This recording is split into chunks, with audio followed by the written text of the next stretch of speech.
Judy, raise your hand, and she can get you in there to attend that with our employer members. Our big annual conference is coming up in less than a couple months. I'll talk about that in a second. And then finally, our employer forum, it's a full-day event on pharmacy benefits and specialty drugs, is going to focus this year on oncology and genetic medicine. So genomic testing, personalized medicine, there's about 5 or 6 terms floating out there. If you don't have that on your calendar, make sure to get it on your calendar. It's one of our most well-attended, highly sought-after programs. And we have it here, so we have a limit of about 100 to 120 people that can attend. Here's a little bit about our annual conference, and you can see at your table there's 1, 2, or 3 copies of the brochure. The brochures went out to press, or actually snail mail. You should get them early next week if you're a member or on our member list, mailing list. If you're not on our mailing list, even if you're not a member, see Emily, who's in the front. Emily, raise your hand. Thank you, thank you. And you can get on our list. But in the meantime, we are really excited to announce our 2 employer keynotes. Ray Michnowski with Johnson & Johnson, Ray's the Global Health Benefits Lead, and Dr. Jamie Stalker, the Chief Medical Officer and Health and Wellness Program Lead from Argonne National Lab. And then, of course, we're excited to have Dr. Roizen, who's going to be launching one of his new books on what you eat, when you eat it, has an impact on your weight and well-being. By the way, you'll notice that in yellow, if you plan on registering for the conference, even if you're a member, if you want to save that $50 or $100 or whatever the difference is, you need to do so by next week, the end of the month.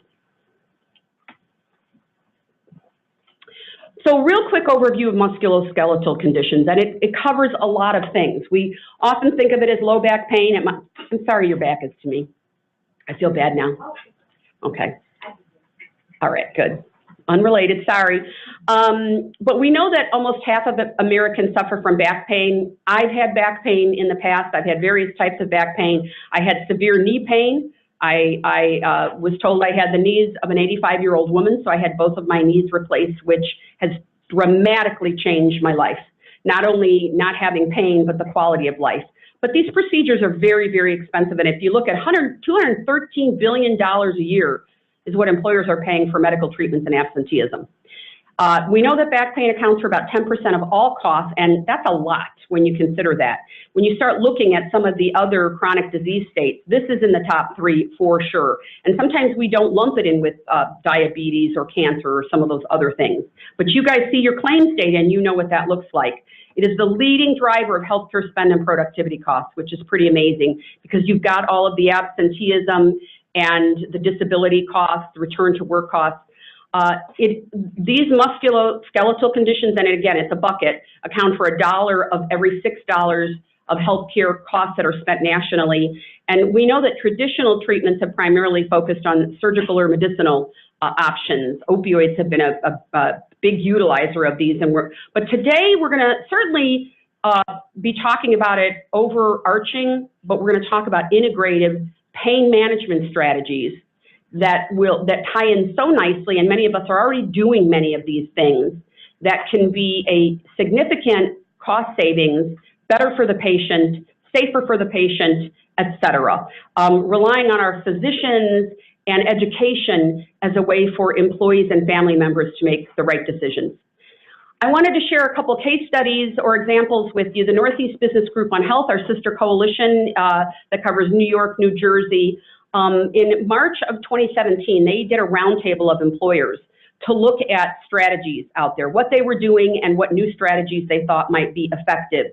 In September of 2017, they launched this toolkit. You'll see a picture of it called Preventing and Treating Musculoskeletal Disorders. And what I liked about the resource is, even though it's a couple years old, it doesn't matter. Smart things still work over time. So it's focused on ergonomics, joint-friendly workplace design, on-site physical therapy, and value-based surgical approaches designed to maximize outcomes at lower cost. I think it also does go into integrated pain, so I don't want to, I'll wait till the next slide and it'll give you what I'm talking about. By the way, you will get a copy of these slides and any of the slides that the speakers have allowed us to post, and I think that's most of them today. But you'll notice at the bottom of this page is the URL for that report. This was also in the report, and I thought it was, easy to look at. Prevention in the form of wellness, well-being, lifestyle management, that should be the majority of what we do, and integrated pain management falls into that strategy. Non-surgical interventions for acute and chronic pain are also important, with surgery being the smallest part of what we do. So how are we processing people? Do we have support and programs and communications and strategies in place to support people at whatever place that they are at or not? And as our health plan or our disease management vendor, our wellness vendor, or all the people we're working with, are they working in alignment with each other? So I'm just going to glaze over these, but prevention, we already know what that is, but it's great because you'll see that they reference standing desks, chairs to accommodate a variety of working postures through ergonomic program. This includes exercise program. We have a number of wonderful sponsors here today. Several of them have musculoskeletal programs that can be delivered with the employee or family member at home and at work. So please visit them in between. We'll talk about that in a minute. Non-surgical approaches really offer a shorter recovery time, better productivity, cost savings by decreasing the use of unnecessary imaging, overuse or misuse of medications, and prevention of invasive surgery. So this might be online pain education, rapid access to physical therapy, because oftentimes by the time you go to the doctor and then they send you to a physical therapist, some time can go by. So better access to certain benefits available to you and being knowledgeable and educated about it. And then value-based primary care. So that would be in the role of evidence-based treatments, over-the-counter drugs, physical therapy.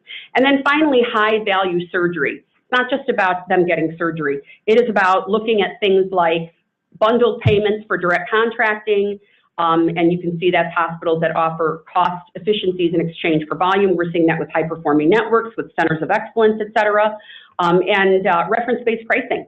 So to drive that employee to either a lower cost or a higher performing provider, which has higher outcomes, they're going to get incented, and the incentive could be waived copays, deductibles, et cetera. We've been doing this on the value-based benefit design side for years. I wanted to also share a reminder about the employer toolkits that MBGH has. These are all the toolkits. We've got several more coming. They are available to all of our members and any employer in the country at no cost. As you've heard me say before, we're trying to bring knowledge and information into your hands to make it super easy for you to implement programs and talk about these things internally and go to your consultants and your health plans and your vendors. Did that move by itself? Got to fix that. So you'll notice the top two have been bolded. Addressing pain management and opioid use and abuse. This is really critical. We created this a year ago, and it has gotten all over the country because it's providing information on what policies and benefits and strategies you should implement. It is hard to keep up with the data because every day there's more data about this being a bigger issue. I was at my sister, I'm just going to keep doing this to it for right now, so don't pay any attention. I was at my sister coalition, our sister coalition in Madison, Wisconsin. There were about 100 employers in the room. And I was talking about the toolkit, and I asked them, how many of you have looked at your policies and procedures in the last year or two to make sure that they are ready to address the issues that are happening in the marketplace today with opioids? And not one employer raised their hand. I'm not going to ask you today.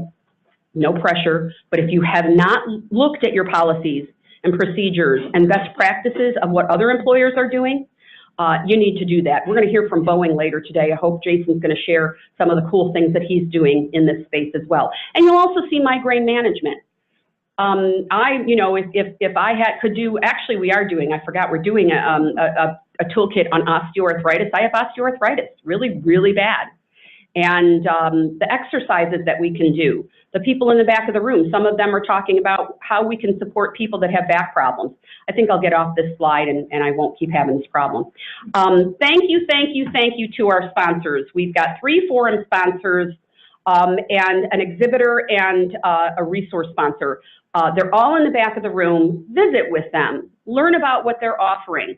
talk to them about what your challenges are so that you can collectively get answers and look at what solutions are available in the marketplace. With that, again, welcome, and I would love to introduce our first speaker. There we go. So this is so sad. Lethal Sheathel, thank you. I practiced her name 4, 5, 6, 8 times, and I literally just had one of those brain things. Sorry, Dr. DeCaria.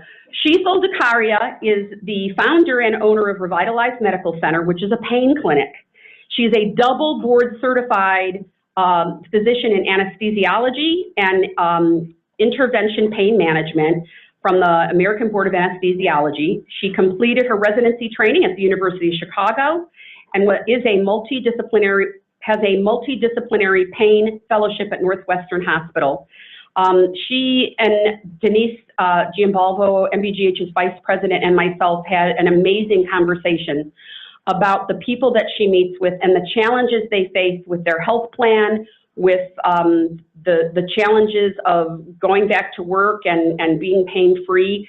And we think integrative medicine, and that's not the entire program. We're going to be hearing a lot of new and different ideas, but that integrative medicine has the potential of really serving as the gap filler and a better first step towards getting people out of the loop of medication and surgery. So with that, I would love to have Dr. DeCaria come up. Thank you so much. Sorry. Shorter. All right. Everyone can hear me okay? All right. Good morning. Thank you for the introduction. I have sadly no financial disclosures. So my first patient that I wanted to chat about today was a lady that I took care of while I was still on faculty at University of Chicago. I took care of her for a total of about 4 years. She was a 55-year-old female who initially was injured with a work injury. She worked for UPS 13 years prior to her seeing me. She had 2 back surgeries. Both of them unfortunately failed.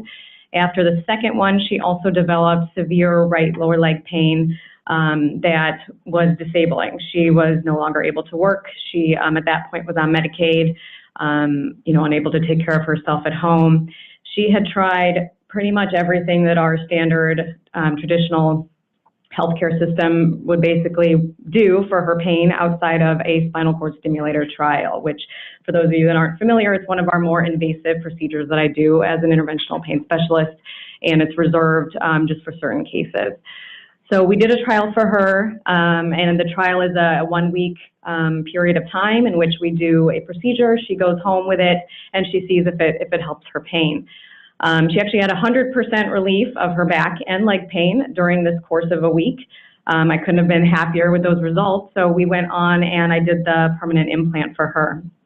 At that point, I kind of thought, I would see her at her several-week follow-up and things would be significantly better. Her, once or twice a month ER visits had stopped, and she at that point was saying that she still had almost no pain in her back and her leg.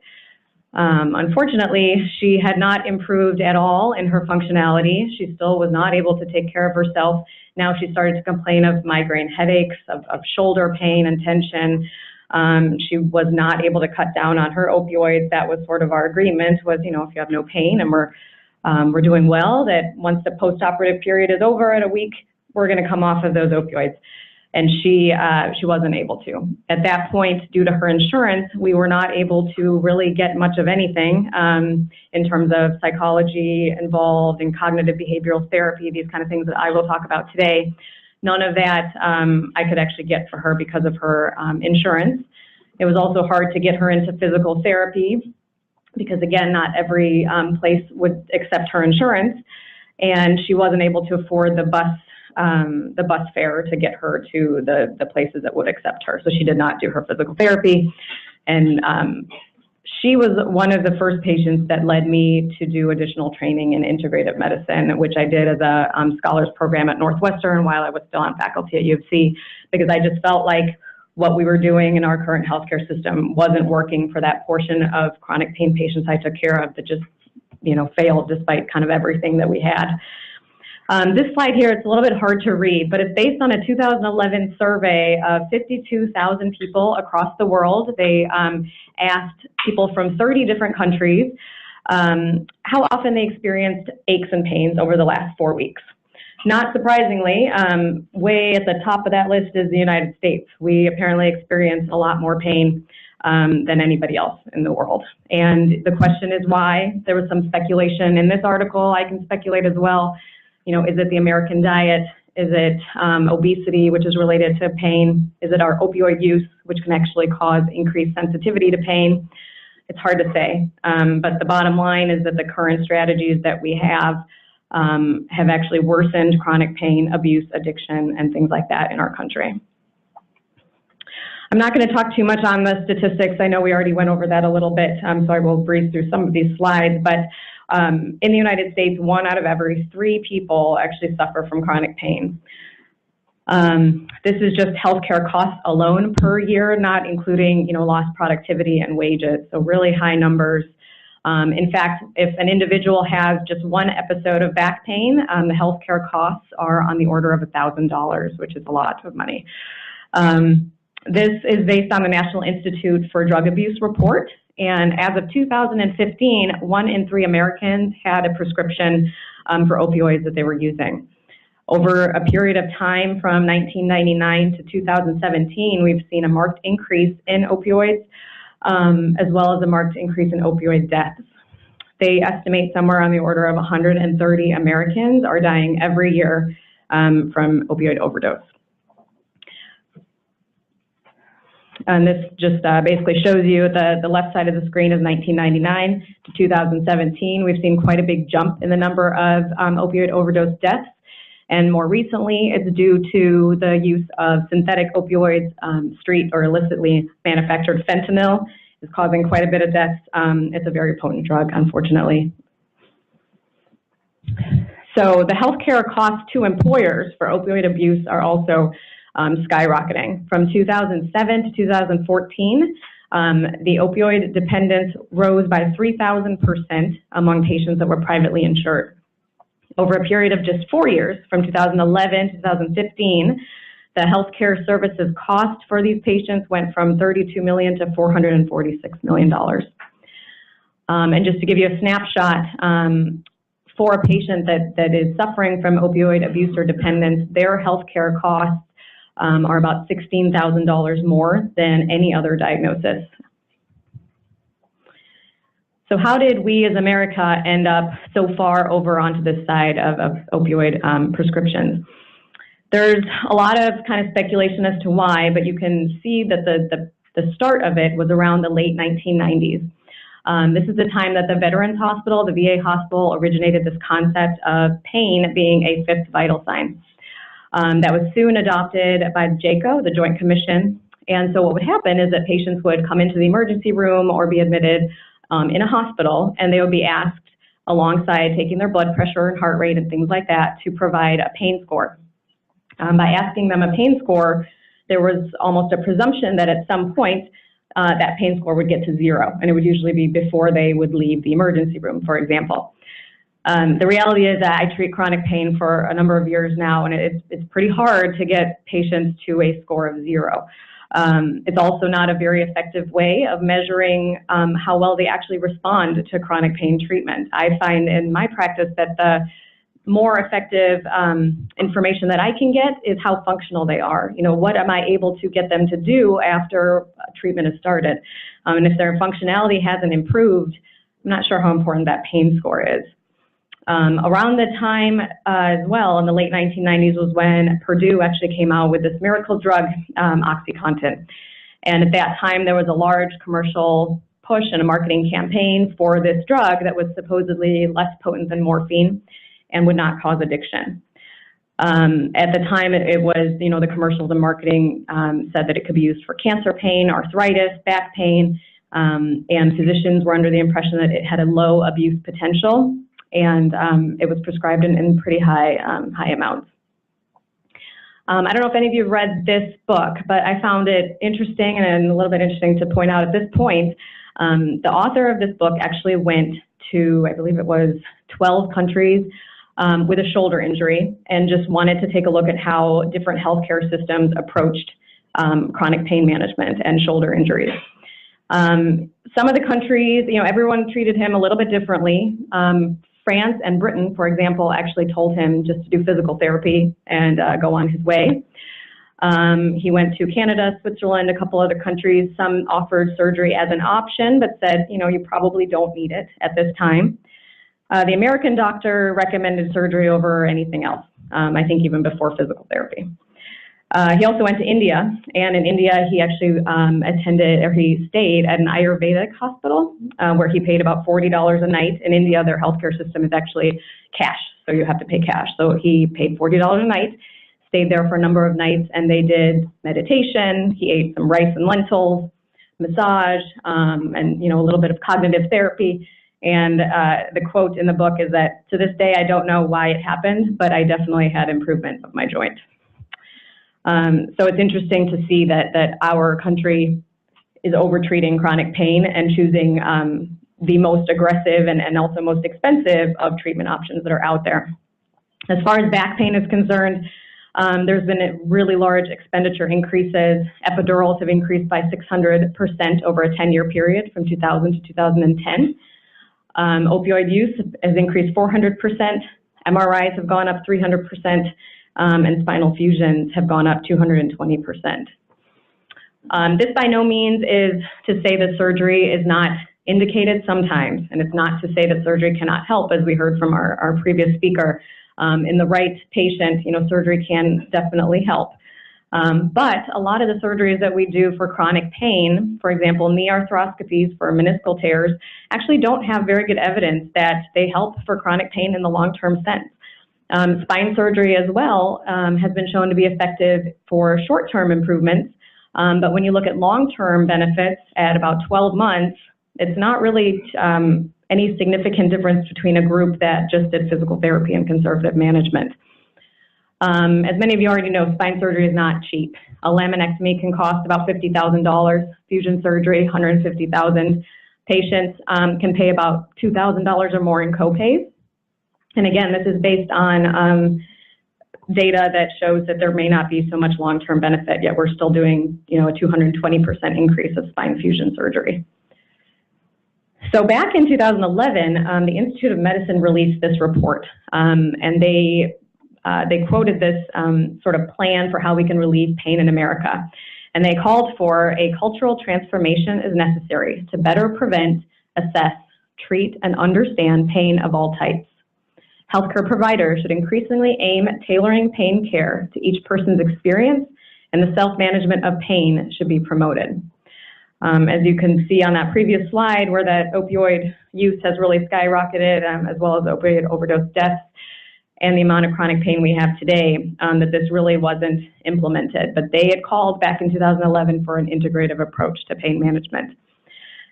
Since then, and more recently, a lot of national organizations are releasing reports, creating task forces to try to really implement this multidisciplinary approach and saying that this is what we need to just transform our healthcare, particularly when it comes to musculoskeletal pain. The Department of Health and Human Services released the Federal Task Force in December 2018, and their recommendations are listed here. Primarily, they talk about utilizing medications other than opioids, so encouraging physicians to use different classes of drugs that are proven to help. They recommend restorative movement therapies like physical therapy, occupational therapy, massage therapy, and aqua therapy. They encourage the use of interventional procedures for both acute and chronic pain. Complementary approaches like acupuncture, yoga, tai chi, and meditation. They also recommend behavioral health, which I'll be talking about. CBT is cognitive behavioral therapy, and there's some other modalities as well. And also the importance of patient education, and I can't stress enough how important that part of it is. All these different organizations have now adopted this comprehensive pain care recommendation, the NIH National Pain Strategy, CDC, JCAHO, the FDA, and the American College of Physicians Clinical Practice Guidelines. So integrative pain management is, I would say, a relatively new concept in the sense of it being a separate field, and I wouldn't even say it is a separate field right now, it's more of a philosophy. The idea is that you're combining top interventional medical treatments with the best of behavioral therapies. And the idea is that rather than symptom management, which is the typical healthcare approach of our country, it's more to encourage the patient's natural healing and to teach them where their pain is coming from and partner with them to actually create more positive outcomes. The problem with the healthcare system today, and this is, the challenges with integrative medicine in the traditional healthcare system, is that the majority of visits to primary care offices are actually due to pain. Unfortunately, primary care doctors, nurse practitioners, PAs, they have to also take care of everything else that's wrong with the patient. And they have to do that in 15 minutes or less sometimes because of the decreasing insurance reimbursements for their visits. They have quite a bit of ground to cover. And the problem with chronic pain patients that I see is that they have very complicated histories, and that can take a lot of time to really dig through.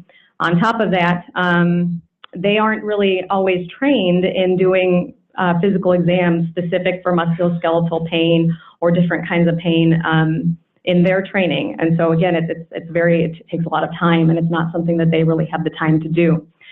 So that's why 50% of all opioid prescriptions start in a primary care office, because it's a lot easier to cover that symptom or give them something rather than try to get to the root cause and educate them and all these other things. So there has been kind of a challenge in our healthcare system on how to do integrative pain management. More and more physicians are actually starting to open up primary care integrative clinics or functional medicine clinics, and I'm sure many of you have seen them around. The downside to these is that in order to do the 60 to 90 minute visit that it entails, a lot of them do not accept insurance, and they are cash-based. And a visit can cost anywhere from $300 to $600. And many of our patients, or my patients at least, can't afford that. So that limits who can even benefit from treatment like this. Americans in general are taking healthcare into their own hands because they are frustrated with our lack of effectively treating chronic pain. The National Health Statistics Report, this was published in 2016, but it was based on a snapshot of 5,000 or so Americans that they surveyed, and then they extrapolated that data to the whole population. And they estimated about 59 million Americans are spending out of pocket on complementary health approaches. And the total spending for that amount of people is about $30.2 billion per year. To break it down even further, they said that the mean out-of-pocket spending per person on visits to complementary providers was about $500, and the amount they were spending on supplements each year per person was about $400. This is all out of pocket, so patients are spending a lot of money in addition to what they're spending on their traditional health care. This is just for complementary therapies for back pain. In 2007, they estimated about $8.7 billion in out-of-pocket expenses by Americans on complementary approaches just for low back pain. And about half of that was for visits to providers, whether it was acupuncture, chiropractor, massage therapy, things like that. So physicians in general, conventional physicians such as myself, sometimes will hesitate with complementary medicine. There isn't too much in our training and in medical school that we go into in terms of a lot of these fields. It's more, lectures here and there, but as scientists, we're trained to look at studies. And for some of these disciplines, the data is in fact limited. There's some speculation that, perhaps large clinical trials being as expensive as they aren't conducted on things like, let's say, massage therapy, because there isn't as much financial incentive to conduct that research. So we'll transition now to actually back pain and some effective ways of treating it. The causes of low back pain are also very important. So the majority of time, low back pain is due to some structural issue, whether it's a joint, a muscle, a ligament, and it's usually self-limiting, meaning it's going to go away on its own with no treatment. Very infrequently, it can be caused by something more serious, like a cancer, an infection, or a fracture. But those are the things that, seeing a physician is worthwhile for, to make sure that you have ruled out these type of things. When you think about low back pain, it's important to think about it in stages, and a lot of the research that you will read about low back pain talks about what type of therapies are good given what stage of back pain the patient is in. Acute back pain refers to pain that has been there for less than 4 weeks. The majority of the time you don't need to do anything but reassure the patient at this point. Maybe some over-the-counter analgesic pain medications can help, but the majority of time they're going to get better. The subacute phase, which is when the pain has persisted now to about 4 to 12 weeks, this is when many patients could benefit from many of these integrative therapies that we're about to talk about. And where some patients that are very, very severe, I would say even in the acute phase, if they're very severe and they're unable to go to work or do other, their activities of daily living, those patients could benefit from some more interventional or more complicated treatments. Chronic pain is when it's been there for over 3 months. Only 30% of patients end up actually going from the acute stage of back pain to ending up in the chronic pain category. But once they enter into chronic pain, it does become harder to treat, and their response to back pain improvement does go down. But still, even despite this, about 90% of patients will get better after a year.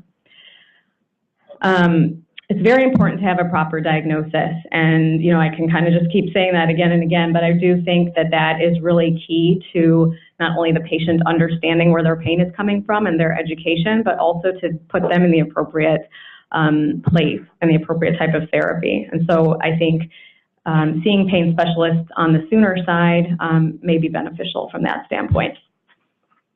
So when we talk about working up low back pain, as I showed on that earlier slide, MRIs are being done in very large numbers at this point.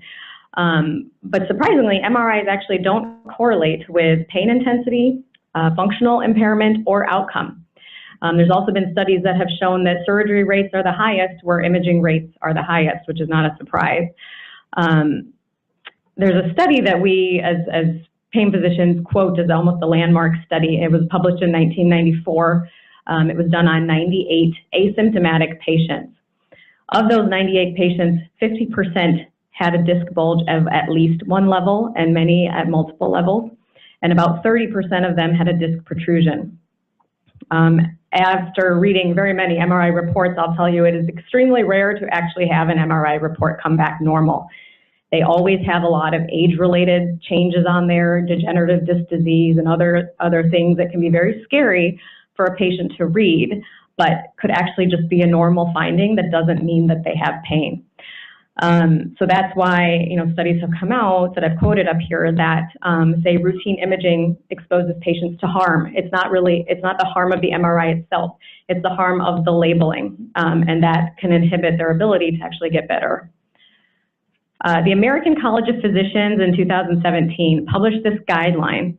It was titled Non-Invasive Treatments for Acute, Subacute, and Chronic Low Back Pain. And it was primarily a guideline to help primary care doctors and other physicians that see and treat low back pain and musculoskeletal issues, and to give them a guide of choosing these conservative, low-cost options first and earlier on.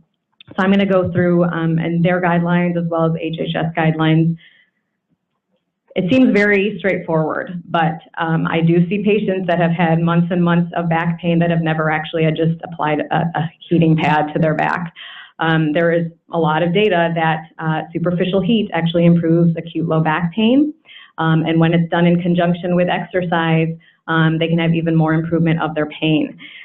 We used to tell patients not to, to rest and things like that, but now it's the opposite. We actually tell them to keep moving. Medications that can be used, again, these are all kind of alternatives to opioids. More recent data has showed Tylenol is actually not really beneficial, and the studies are not very convincing that it helps at all in low back pain. NSAIDs, anti-inflammatories like ibuprofen, Motrin, things like that, they should be first-line therapy in patients that can take them. Skeletal muscle relaxants can also be used for short-term acute or subacute low back pain, bearing in mind that they do have the side effects of sedation predominantly, as well as some other side effects. Duloxetine is Cymbalta. They recommend that for pain that is a little bit more severe, more in the subacute stage that hasn't improved. And many doctors for a long time were writing for steroid dose packs for low back pain. And the data's not there for that anymore. So, you know, I'll leave that, but some people are still doing that. Massage, as we can imagine, feels good if anyone has had one. There is some evidence to show that it does provide short-term benefit. Most of the research, like the systematic review that I went through, looked that it was possibly beneficial, definitely beneficial at 1 week. At 5 weeks, there really was no difference between that and the group that had no treatment. That being said, for those patients that can't afford it, it may be definitely worth a try. It can definitely give them that shorter relief. And it is safe and has very low contraindications. Spinal manipulation or chiropractic care, it started very long ago, about 400 BC. Pretty safe as well, very small risks, but they do have some terrible risks when it does happen, particularly manipulation of the neck, and that's why some physicians will hesitate with it, because you can have stroke or paralysis sometimes, but again, very, very rare. For spinal manipulation, they recommend it for acute and subacute pain mostly, and the response is best with for patients who have had pain for less than 16 days, for symptoms that don't radiate past the knee, and for patients that aren't afraid of the popping and things like that. I'm going to skip the acupuncture slides because we are going to be hearing about that very soon, but it does work, and it works for low back pain as well. I'm sure we'll hear more about that. Tai Chi is a gentle form of exercise. It's a low-impact mind-body exercise from China that pays attention to breathing and meditation. Many systematic reviews have showed that it is very beneficial and very low risk because of how gentle it is, and it has almost no adverse effects. Yoga, same kind of idea. Multiple studies have shown that it is beneficial as well, and a large Cochrane review showed improvement at both 3 and 6 months. The other important thing to keep in mind is that, like I said, the majority of time pain actually does improve. So I thought this quote was fitting in that it says, "The art of medicine consists in amusing the patient while nature cures the disease." There's also a big component of the mind-body aspect of chronic pain, and there's actually a whole field dedicated to it called psychoneuroimmunology that ties together the interaction between the psychological processes and the nervous and immune system. And now that we have functional MRIs, we can actually see the changes in gray and white matter with chronic pain that then actually reverse when that pain is treated effectively. Mindfulness-based meditation and stress reduction is a concept of moment-to-moment awareness of breathing and attention. These courses are typically about 6 to 8 weeks long for mindfulness-based stress reduction, and typically done with a psychologist, although they do have some self-guided online courses that are a couple $100. Many trials have shown that this is cost-effective. Biofeedback is another form of cognitive therapy. It actually involves using signals like physiologic signals, like heart rate or muscle tension through measuring an EMG that allows patients to realize when they're having a pain episode and also monitor those external heart rate numbers and muscle tension and try to decrease them and therefore effectively manage their pain and decrease anxiety. When I go back to my first patient, she was someone who had a lot of these risk factors, and they actually say that psychosocial and emotional distress are stronger predictors of low back pain outcomes than physical exam findings or severity and duration of pain. So part of my screening process is finding out which patients have had, emotional or physical childhood trauma, what psychosocial factors may be coming to play, is there comorbid depression, any unresolved compensation claims and job dissatisfaction. All these things are negative predictors. Many disorders coexist with chronic pain, depression, anxiety, PTSD. When patients have this with chronic pain, they're a lot more resistant to improvement. And so mental health is a big part of treating chronic pain that we need to also treat their mental health.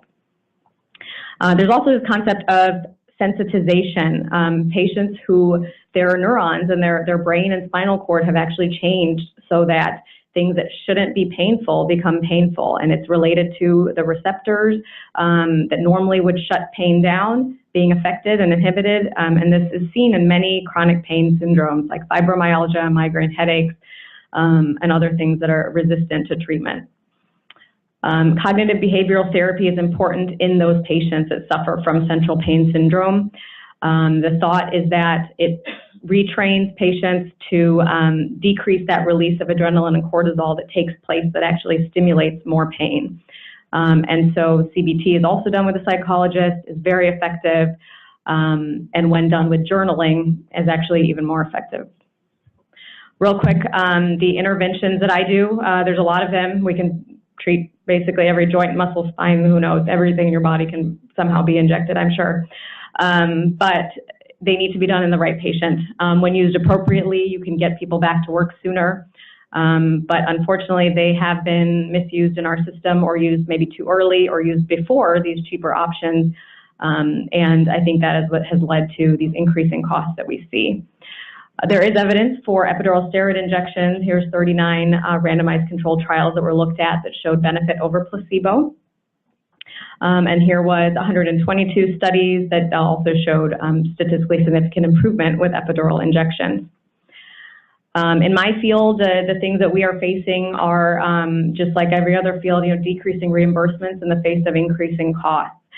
Our procedures can be done either office-based or in a hospital or surgery center. The most cost-effective way is to do them in the office because you don't have that facility fee, which can be really, really high.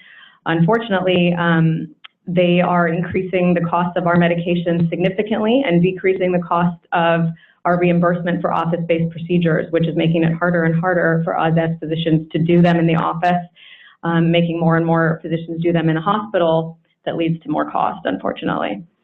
But like I said, there has been a large increase in these expensive procedures, an increase in using them in surgery centers that has really created a cost burden.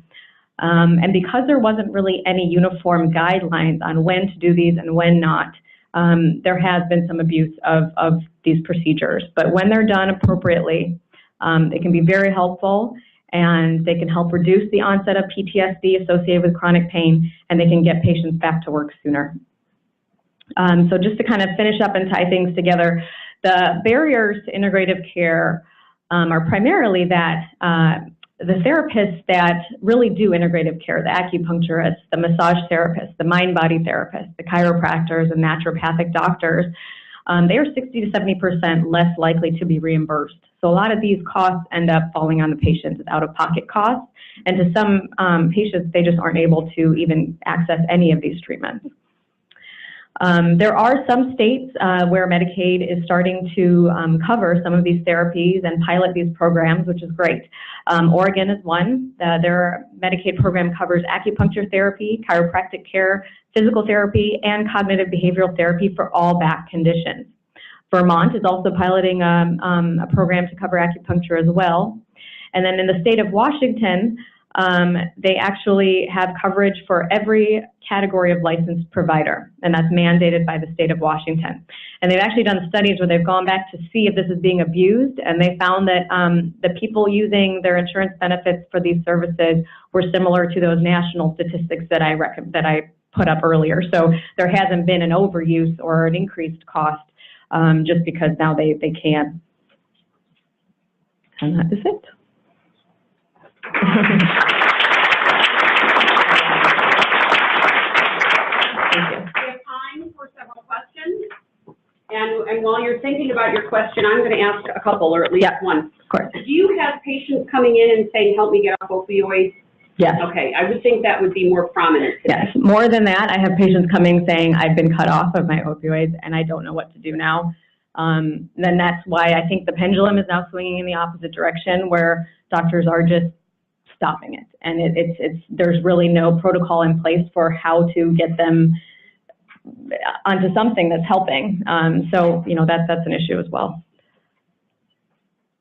So I always believed, we have the opioid toolkit that I talked about.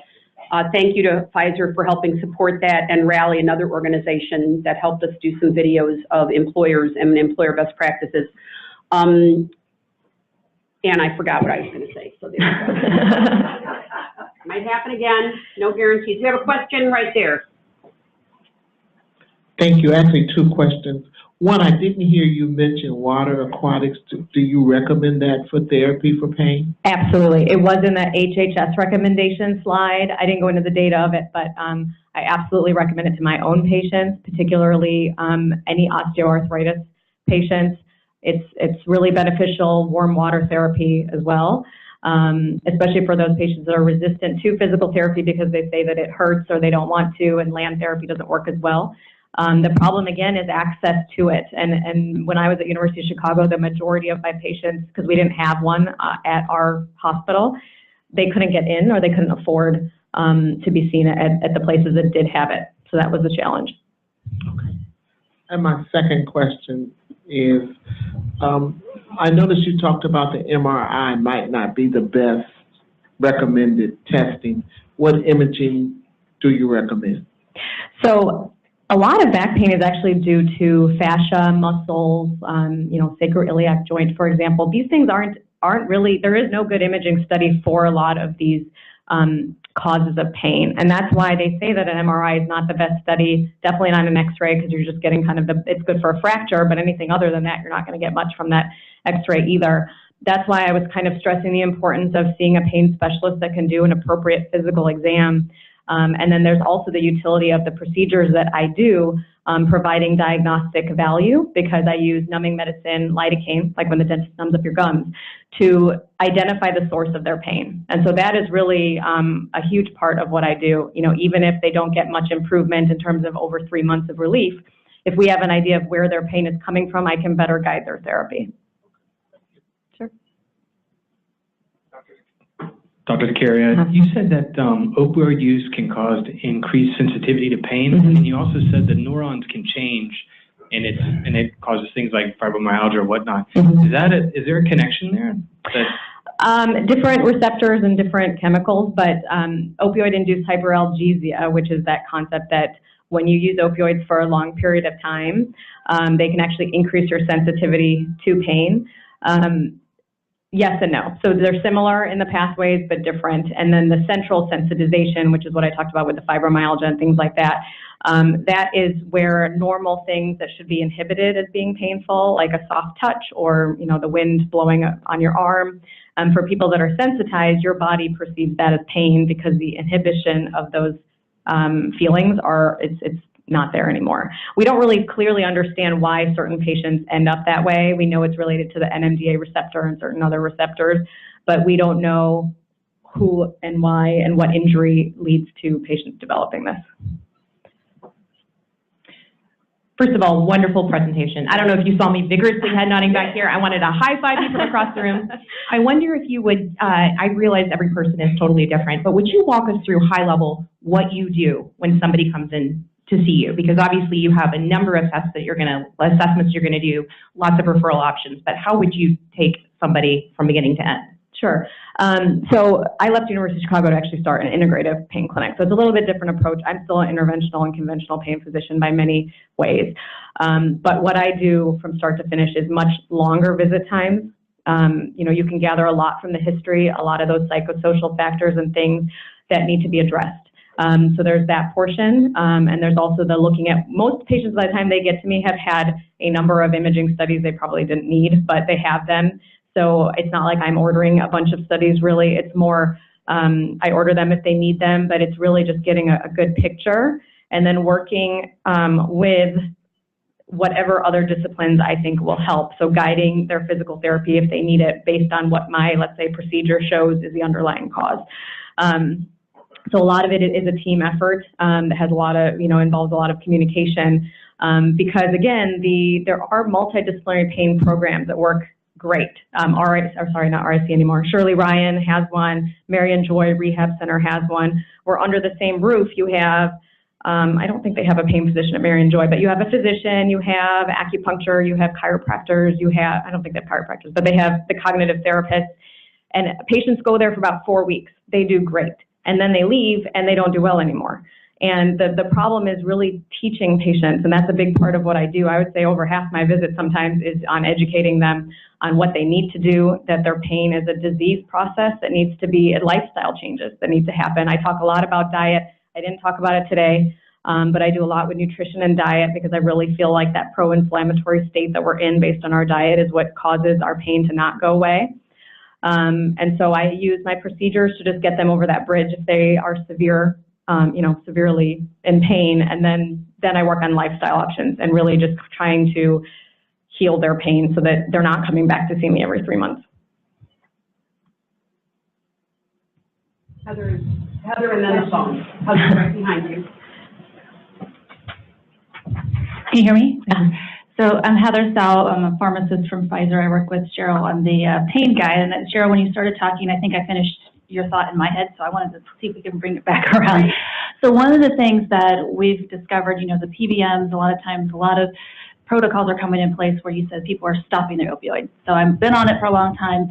Now I can't get it. What do I do? And so I guess from an employer standpoint, what are the options? Are there some recommendations? So when you're treating someone that can't have access to their opioids anymore, let's say, do you refer them to another addiction specialist? Do you refer them to an addiction specialist? We know opioids really don't work for the actual pain, but if we've been on them for a long time, they've developed a tolerance and they're used to taking them. So do you refer, what do you do, or what do you recommend an employer to do in terms of, I guess, their benefit design? Sure. I think that decision needs to be made by their treating clinician, and hopefully that a lot of the pain doctors that started them on these medications are doing this, but it's based on, what at least I do, is based on the CDC guidelines for the morphine equivalents that they're on per day. If they're on greater than 90 at that point, they're more likely to need an addiction specialist that can use Suboxone and other types of therapies that can actually help them come off of the opioids. I don't do that personally myself. I would refer out for that. But the ones that come to me are ones that aren't on a whole lot, but they're being told that they can't get any more, whether it's 4 or 5 Norcos a day or some amount, and they're looking for other options. Most of the time, the physician who started it should just slowly decrease it. It's about a 10 to 20% every week, or so. Everyone has a different protocol based on how long they were on the opioid to begin with. I have offered to my patients to wean them off for, over a 2-month period or so. If they're on just that small amount that I think is manageable to do that. But you have to give them something else alongside it and change their lifestyle in many ways. So it ends up being, a process. A lot of times I need to bring the family members in and kind of get everyone on board. We use clonidine for symptom management from those withdrawal symptoms of the jitteriness and things like that they may feel. And those are things that you can do for patients that are not on very high morphine equivalents per day. Sure. I think that's a great point, and then we'll go to the phone, but I just wanted to add that both times I had my knees replaced, I ran out of Norco because of a glitch in the snail mail system, and I went into withdrawal both times. And you can understand how people get addicted to these drugs. It's profound.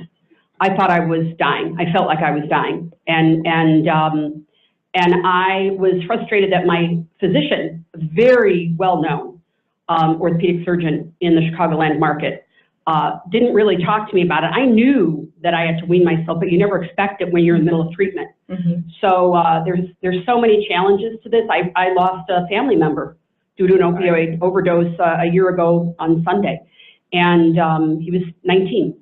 So it's real in this country, and it's a problem, and I could see why you would be getting help or have people asking you for help. I wish more providers in this country were better educated about weaning their patients off, and they're not. There's a question on the phone. Yes. Martha Audley is asking, what is your opinion on the use of transdermal CBD patches for use of treatment of low back pain? Sure. It can work, definitely. There is research out there that cannabis can help. Many of my patients are resistant to this idea of smoking, particularly the elderly patients don't like it. So they have had quite a bit of success with using the transdermal patches. It provides a little bit more of a stable, steady state versus smoking or edibles, for example. Edibles probably being the least predictable. So I think it's definitely worth a try, depending on the legalization of it wherever you are. Well, gratefully, we have CBD without the THC and with it. Yes, last question. Wait for the, thank you. My name's Susanna, and I'm from Abbott.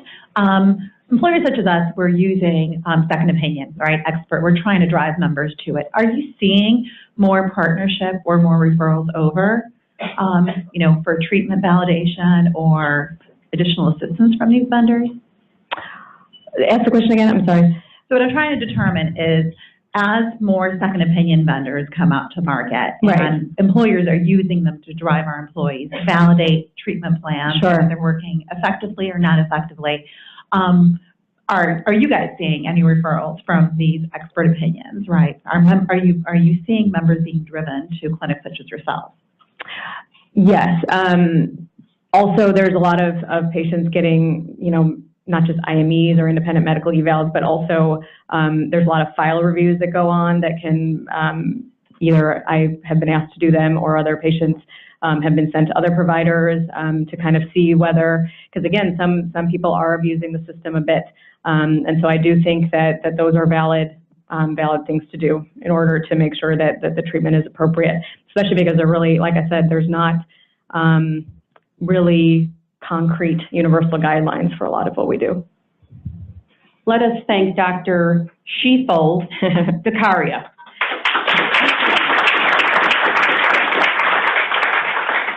That was really outstanding because it gave us a really good baseline of where we're at in the space in terms of everything that's available to us. Thank you so much. I just wanted to, Denise jotted down a few notes about what we heard, that employers should make sure that they provide coverage for alternative care. I mean, we've been talking about this for 30 years. I've been with MBGH twice, and probably 30 years ago, we had a program about complementary alternative medicine. And it has come in and out of favor, and I don't understand why today, after all this time, we're not covering the majority of these services, especially with the research that you shared today. Look in your data for where treatment is being delivered. Is it being delivered in the hospital or in the doctor's office? Or are there other options available to you that might be more cost-effective or flexible for the patient?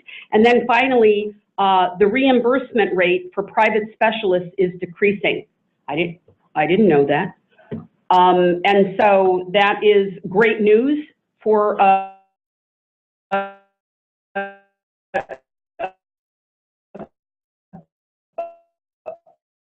pardon? Oh, sorry. The patients are being driven to the hospital system because it's more advantageous. So I think that one of the other comments to make here, recommendations, is look at what your reimbursement strategy is. I mean, I know we saw earlier coverage of alternative care, but what is that strategy? What is the reimbursement? And it's no different than driving people to high-performing networks or COEs or lower cost, higher quality environment. So we'll talk more about this with the employer shortly.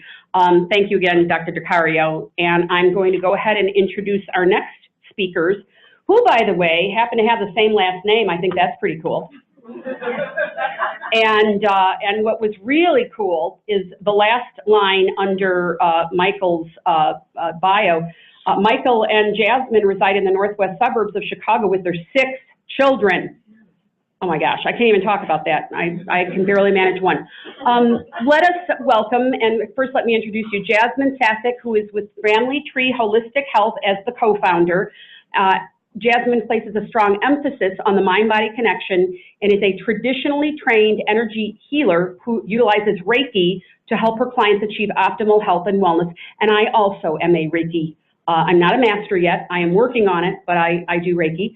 Michael Sesek with Family Tree Holistic Health is a licensed acupuncturist practicing at Family Tree Holistic Health. He specializes in orthopedics and pain management.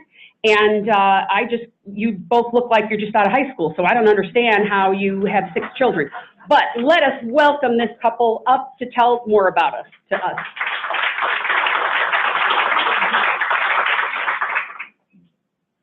Thank you. Can you all hear me? Okay, good. So thank you for that introduction. That's very nice. I feel young, I suppose, so I guess that's half the battle. I stand before you. I'm pretty humbled to be speaking as the spokesperson for acupuncture in terms of how we can treat it integratively, the chronic pain conditions. It has been one of those things that has increased in popularity tremendously in the last number of years, especially since I've been in practice. It will be 9 years in May, so I'll just dive right into it. So it's getting more popular all the time, like I mentioned. Complementary and alternative medicine is like Dr. DeCaria mentioned, is encompassing of things like chiropractic medicine, acupuncture, massage therapy. Patients spend a fraction of what they spend on allopathic care on complementary and alternative medicine, and these stats are a little bit old, but they hold true today because the insurance reimbursements are not really available to us the same way they are to allopathic care. So about 20% of what is spent in this country is spent on complementary and alternative medicine. The incidences of people seeing specialists in complementary and alternative medicine has gone way up in the last, well, in the years between 1997 and 2007, about 70% increase. And that, I'll try to speak a little closer. That trend line is certainly staying the course recently. So we do see a lot more people than we ever have. Referrals from really great physicians have been a part of that. The studies that I'll talk about in a couple of moments will also kind of contribute to the popularity of acupuncture specifically these days. The cost of acupuncture is very low in comparison to allopathic costs.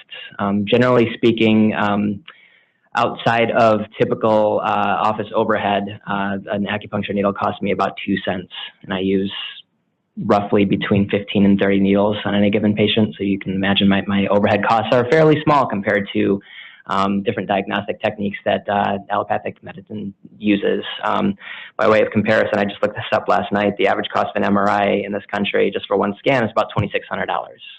So you can do the math there. I use other instrumentation in my assessment and diagnostic techniques and treatment of patients, including electric stimulation. An electrostim unit that I use costs about $150. Massage table that I use for patients costs about $250. So grand scheme of things, very inexpensive compared to the diagnostic tests that are available to allopathic medicine. The branded pharmaceuticals, which as we know is a very high cost, comes at high cost to patients, and surgical and non-surgical procedures. So the best study in acupuncture in terms of a meta-analysis is what Dr. DeCaria skipped over that I will talk about. There were 2 studies that were published on this by the same group led by Dr. Vickers out of Sloan Kettering in New York. Let's see, 21,000 patients were tested over 40 clinical trials between the 2 studies. So that's a major clinical study. That's a lot of people treated and assessed. And at the end of the day, acupuncture outperformed everything. So there were various chronic pain conditions that they looked for in terms of outcome, both in function and outcome. Non-specific back and neck pain, shoulder pain, chronic headache, and osteoarthritis. And I'll go through a couple of those in individual studies that were done over the course of the past 20 or so years as well, in terms of the cost effectiveness of those individual symptoms. But this study is the one that we point to mostly when we're talking about chronic pain and how acupuncture can effectively treat that. So like I mentioned, about 21,000 patients over 39 clinical trials. They measured the outcomes in pain and function.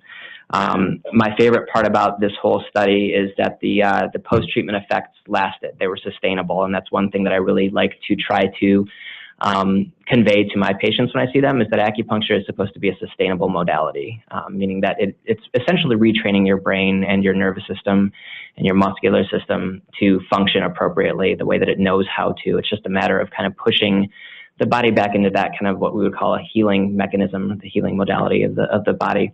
So it works tremendously well over the course of time. The results are sustainable, which I was happy to see that this study really focused on and highlighted. And the results cannot just be explained by placebo alone. That is certainly part of it with acupuncture. When people tell me or come up to me and say, hey, you know, acupuncture works great, how much of it is placebo? My answer is, I don't care. As long as you're getting better at some level, it's fine. I really appreciate the placebo effect to a certain extent. The good news is obviously the studies show that it is more than placebo, but it's certainly part of it, and I don't deny that ever. So the first study that I wanted to highlight, we talked about why it's effective because of that study, essentially. There are others, but that's the big one. So dollars and cents, how does that break down? Because I know that's important to employers, employees. How is this medicine going to help me save money in the long run? And there are a number of studies, and these are a little bit old, but they're great studies in terms of how it breaks down dollars and cents wise. The first one that I wanted to highlight is knee osteoarthritis, which we've already heard a lot about, but the cost effectiveness is certainly there. This study was performed on, it's a small study, 29 people, but about a quarter of them improved substantially enough that they were able to avoid surgery altogether, which is substantial at the cost of, I think, $9,000 per patient. And if you do the math, that is about $36,000. So that's a lot of money right there. I also wanted to touch on how that works in terms of physiological changes. So acupuncture, very physically speaking, helps to increase circulation locally where we're treating pain. It's a term that's been bandied about lately called angiogenesis, and basically what that means is just that anytime I put an acupuncture needle into a patient, it will increase local circulation, thereby bringing good tissue repair materials to the site, white blood cells, eosinophils, neutrophils, things of that nature, to help to decrease inflammation. At the end of the day, that's what most of what I treat is, and certainly knee osteoarthritis is an inflammatory condition. So the cost savings on knee osteoarthritis is something that is notable. Next study is one on stroke recovery. This is a little bit outside of the pain management specifics, but it's still something worth mentioning too. In this study by Johansson, there were 79 patients that were divided into two groups. One with just standard rehab, one with acupuncture in addition to that standard rehab. They showed that the average number of days spent in the hospital or nursing home was decreased significantly, which in and of itself is cost savings. The addition of acupuncture to the standard care ended up saving patients on average $26,000. So with stroke recovery, obviously a little bit different. The way that we're trying to treat that, again, physically speaking, is to reintegrate the connection between the central and peripheral nervous systems.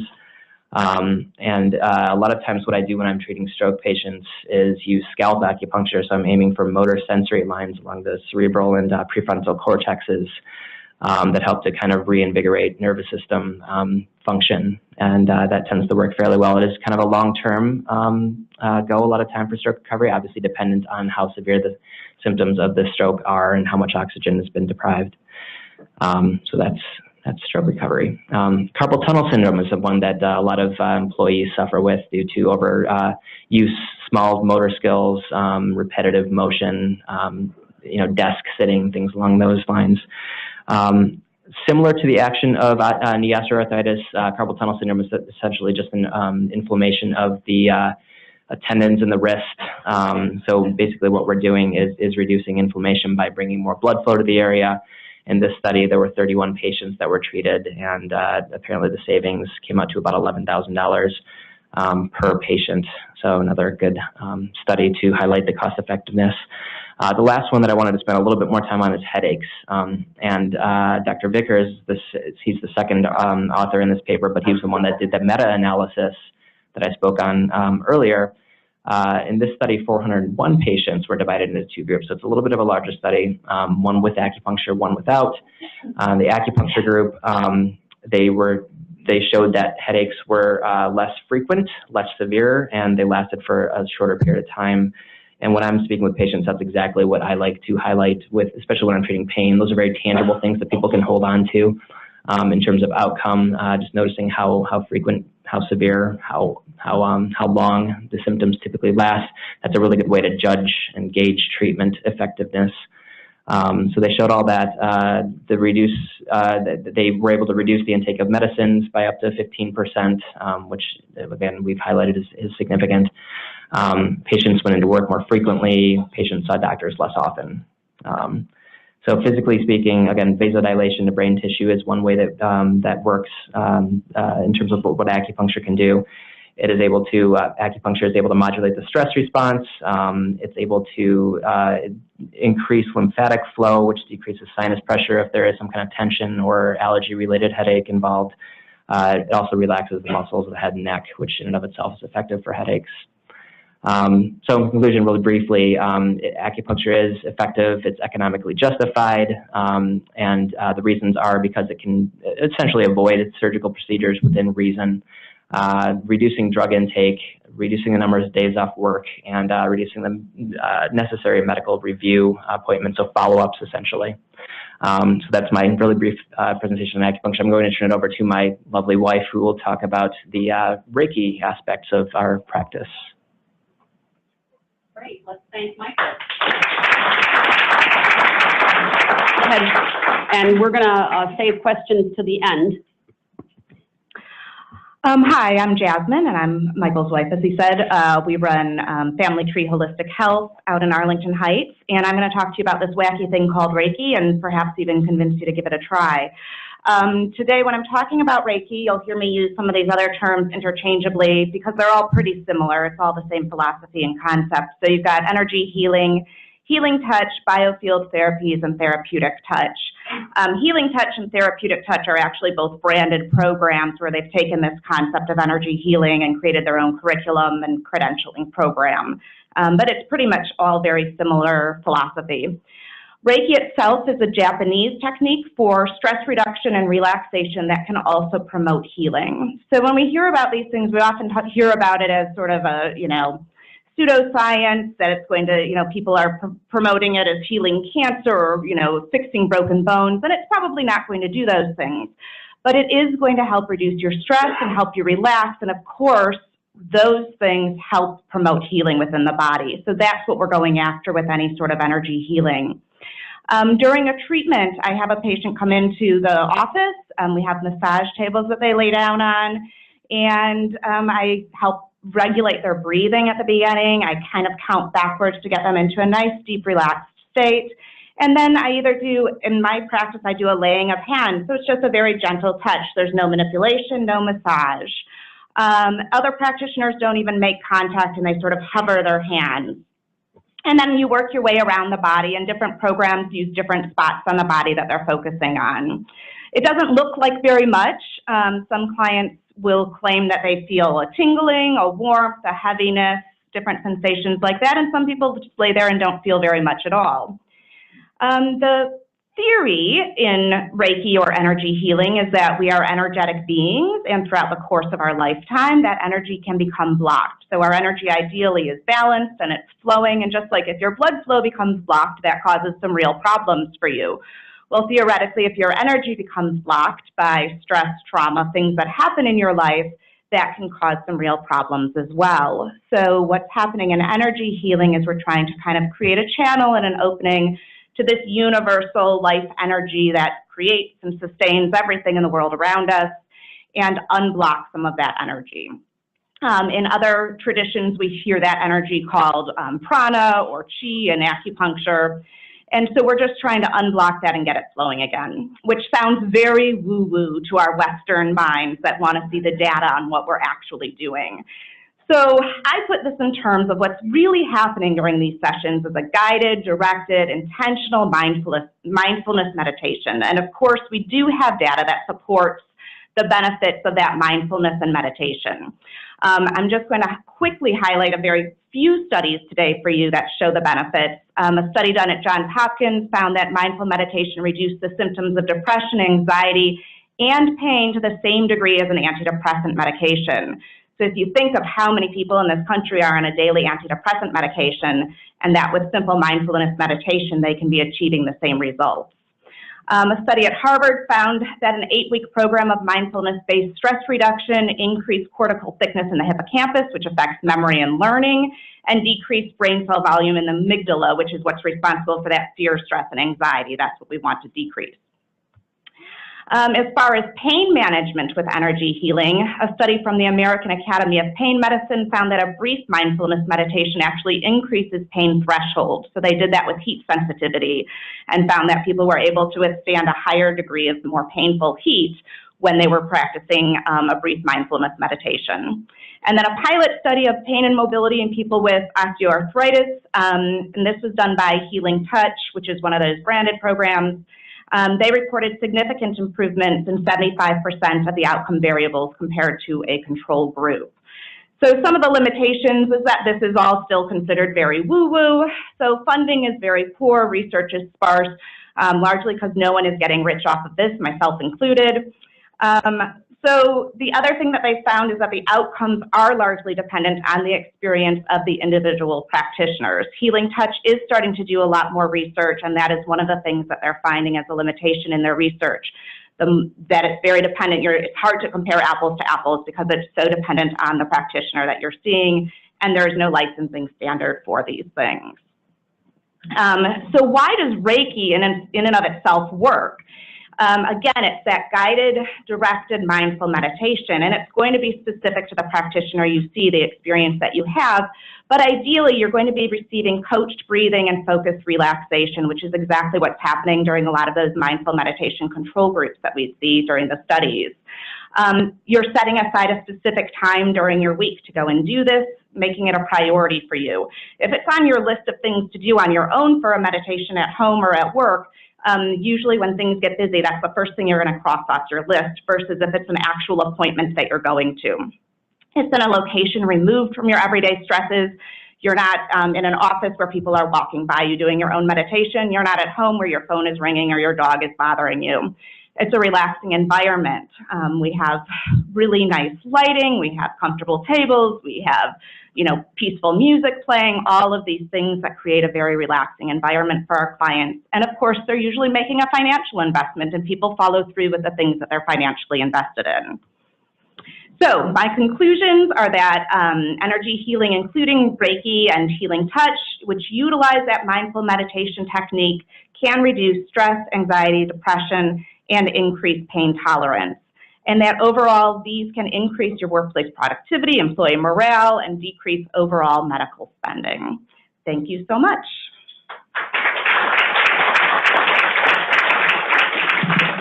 That was excellent. Why don't you both come up? I'm so excited. The last couple programs Denise has been in charge of, and you brought some rock star speakers in, Dr. Dakaria and these two today, because I'm a huge believer of this, and so is my daughter and all of her friends.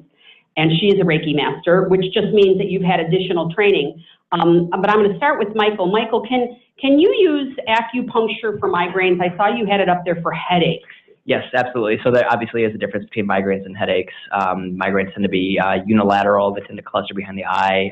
It's certainly treatable in the same way that headaches are.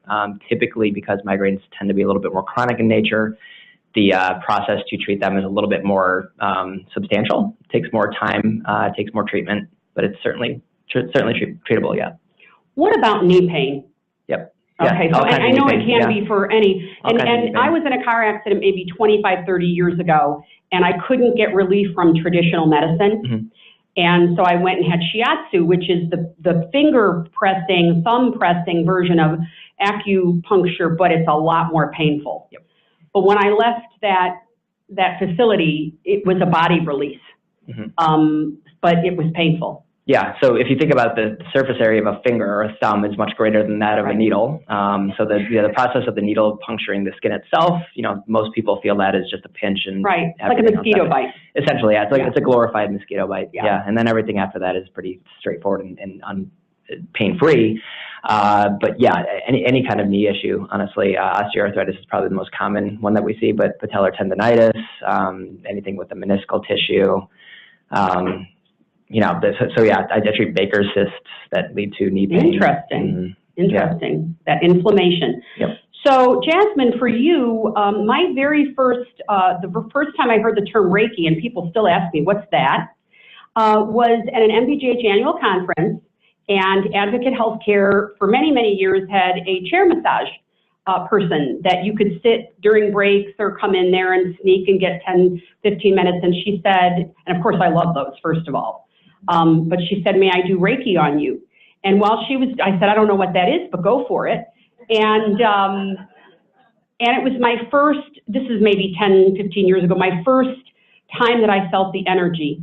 you know, that we are all made of energy and that we are grounded to the ground and there is energy. And I know during my training and the Reiki I've had since then, and you did talk about it, and I don't care if I'm being woo-woo here, but that energy of the practitioner helping to clear out your chakras or whatever you want to call them is astounding in terms of healing holistically, not just the body, but the mind and every other aspect. So thank you so much for sharing that. I'd like to open it to the audience. Over here. I'm good at asking questions. Really great presentation. Do most employees need a referral to see you in order for the service to be covered? For acupuncture specifically? I would ask for both. No, not for me. Usually it's people coming in. I run a cash practice, so everything's out of pocket for me. I do something called super billing, so that it does involve some insurance provider input, but it's usually me just sending out a receipt with everything that's involved with that, but no referral necessary. I'll see anybody, but I have yet to find an insurance provider that covers what I do. So hopefully that's coming as we get some more research backing it up and licensing standards. I should say too that it depends on the insurance provider. It depends on the plan that someone has. I'd say if I had to ballpark it, of my patients, probably between 30 and 50% have some kind of coverage, but it depends on the plan.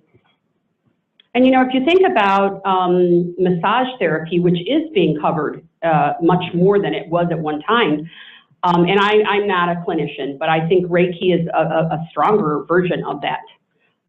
Certainly comparable, but I like them both.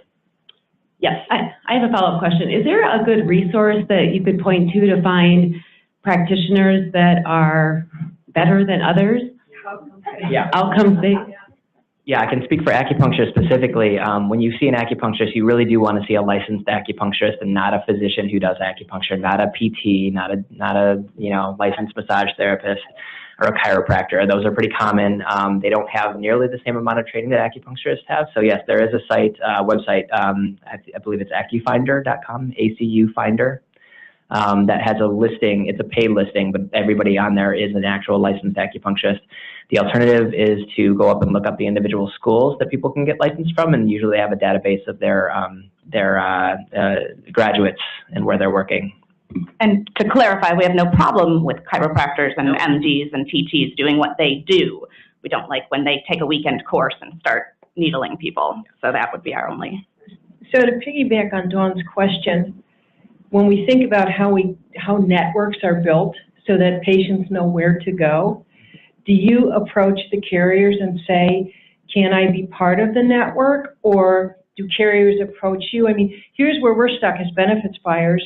It's the mechanics of the person wants to do the right thing, and we want them to get better from an outcomes-based perspective, but everybody's mind is on, well, are you in the network, and how do we facilitate that? Maybe you can help us from the provider side. It's a great question. It's the $1 million question right now. I mean, in terms of insurance reimbursement, where we are right now is about 15 to 20 years behind where chiropractic is and where they came from. So if you think about it, that long ago, chiropractic was not very routinely covered, and now they are.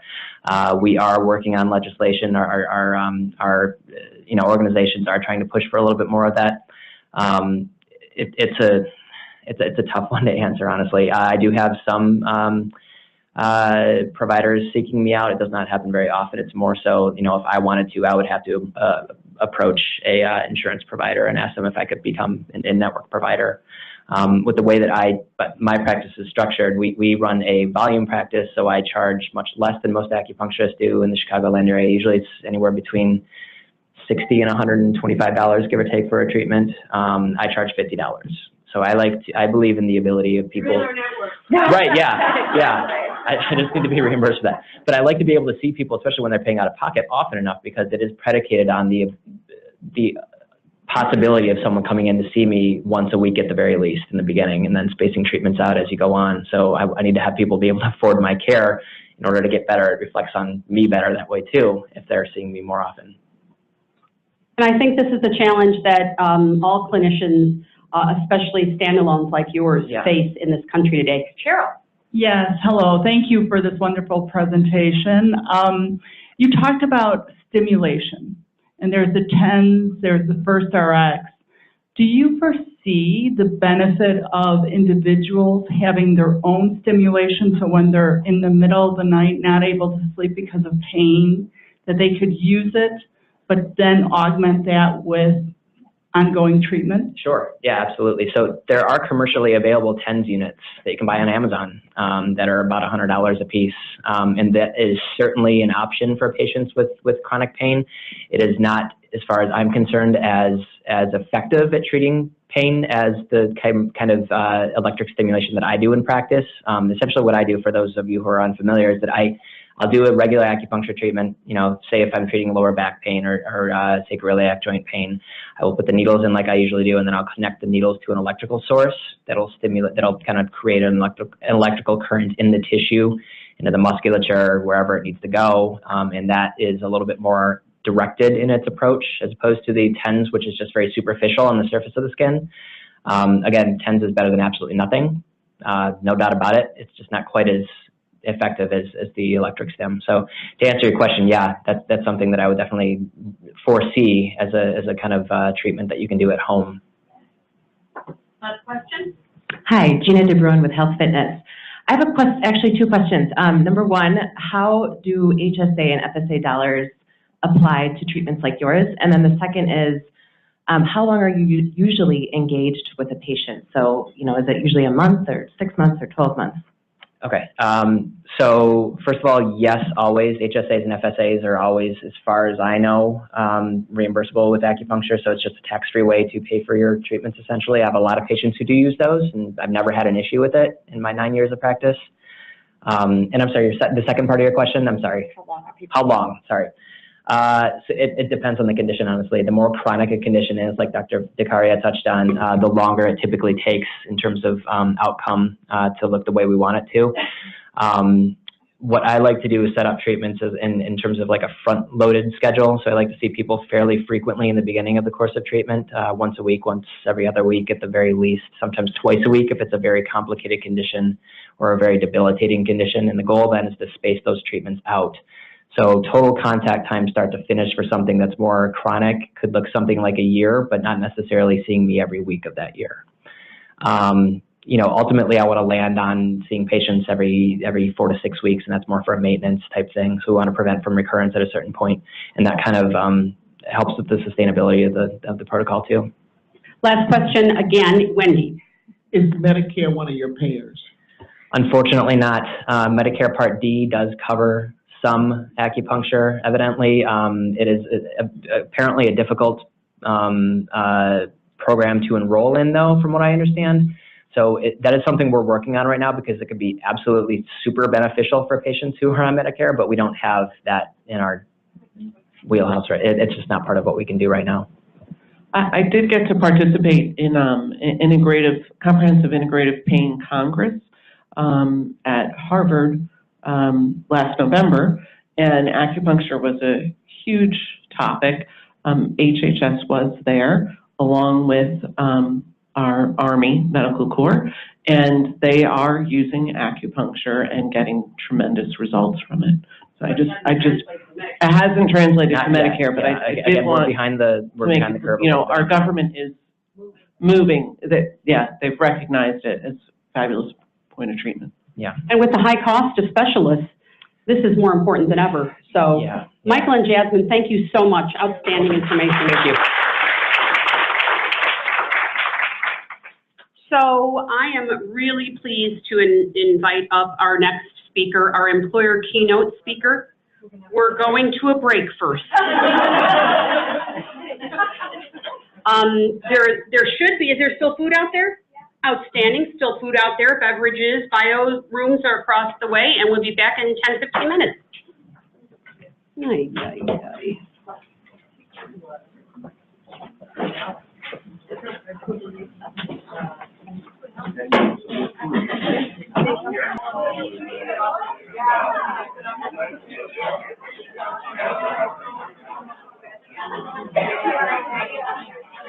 Okay, I'm going to ask you again to please sit down.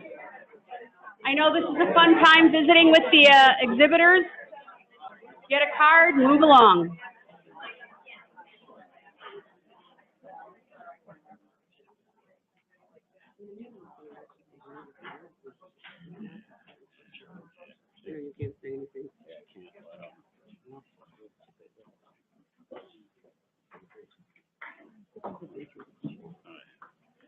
Thank you so much. It's like a kindergarten class. I love it. So I am honored to introduce our next speaker, our employer keynote. I'm going to try it a second time. Jason Perot is the Senior Manager of Global Healthcare and Wellbeing Strategy for the Boeing Company, where he oversees the healthcare strategic direction of the Chicago-based aerospace company. He is known for implementing amongst the most innovative programs in the country, and what I really love is that he pilots things with various parts of his workforce across the country to determine whether or not they're going to provide value, and then they implement them across the country if it's the right fit. We are especially proud to have him here today because in May of 2019, May of this year, he will become the new chairman of the board for the Midwest Business Group on Health. Let us welcome Jason.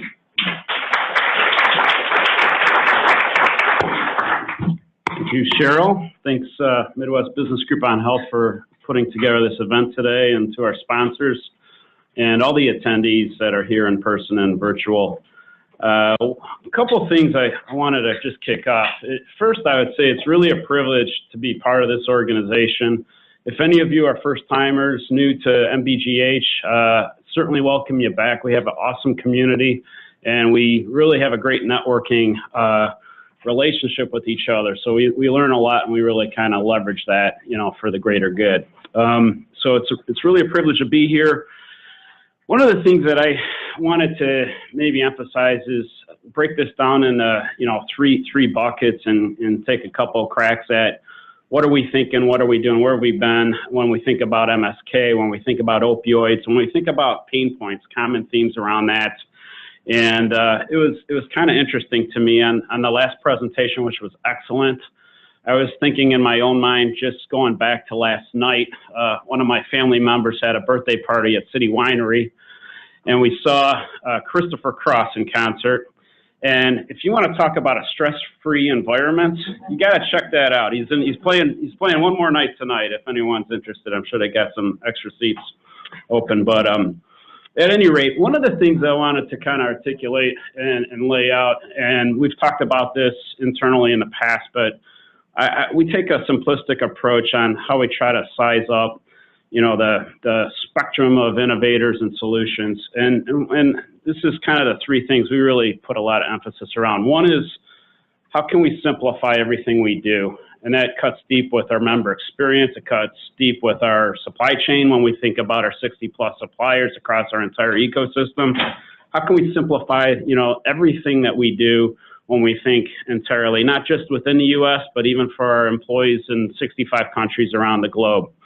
And we have about north of 150,000 employees, about 90% in the U.S., 10% in 65 countries all over the globe. So what we think from a U.S.-centric perspective, we really, I would say, the second thing is, how can we globalize our solutions, our innovations, and really bring that across all of our employees, all the dependents, where it makes sense, where it's appropriate around the globe. And then, you know, beyond the simplify and globalize, how can we mobilize really everything we do? When we think about, you know, mobile devices and the promise of 5G coming out soon, and what those capabilities will bring to not just our experience as users, but innovators that are, you know, looking to leverage that, it's a great opportunity to just maybe reflect back a decade, you know, when the first iPhone came out and where we're at today, and the evolution on mobile apps, and you know, just the uber simplicity of getting a ride to go somewhere, and just the dynamics that have changed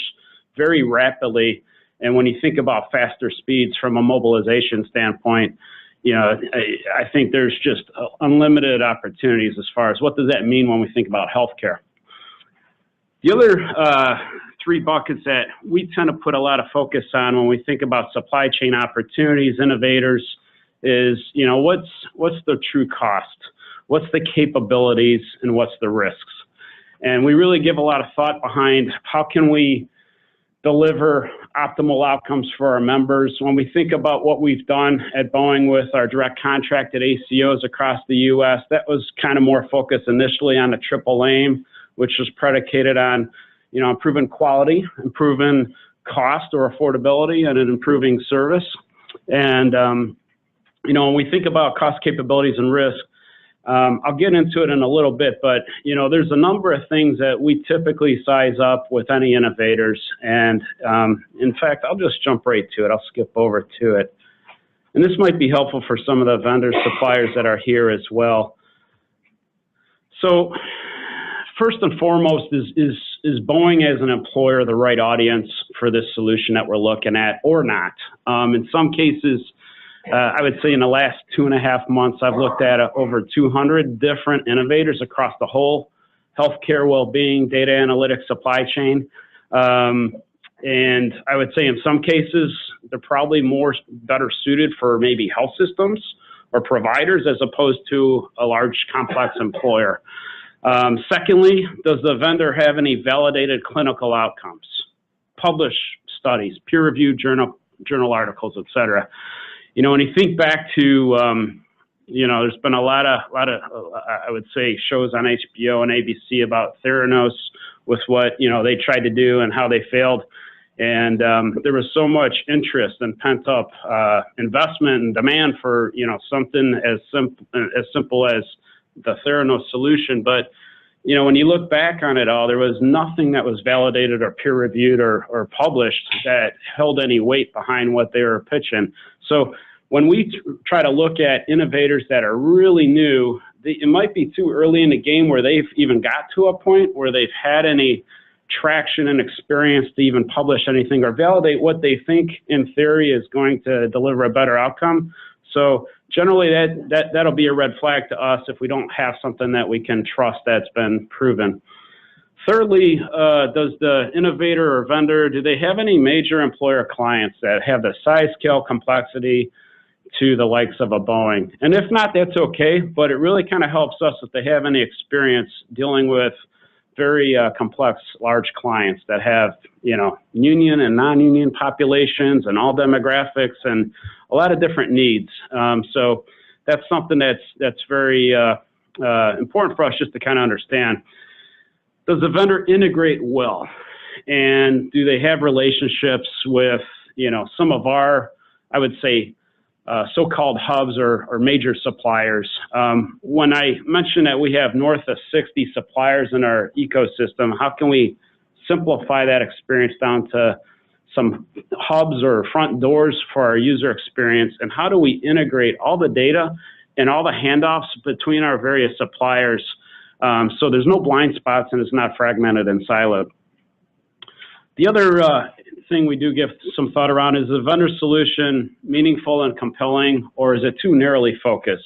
Where do we want to invest our time, our resources, our efforts when we think about an implementation, when we think about contracting, and really, if we have an opportunity to go after a huge market opportunity versus a very narrow opportunity, we'll tend to obviously prioritize and put more focus and investment towards those larger opportunities, which is exactly what we've done over the years with our direct contract at ACOs to really transform the medical system, for the greater good.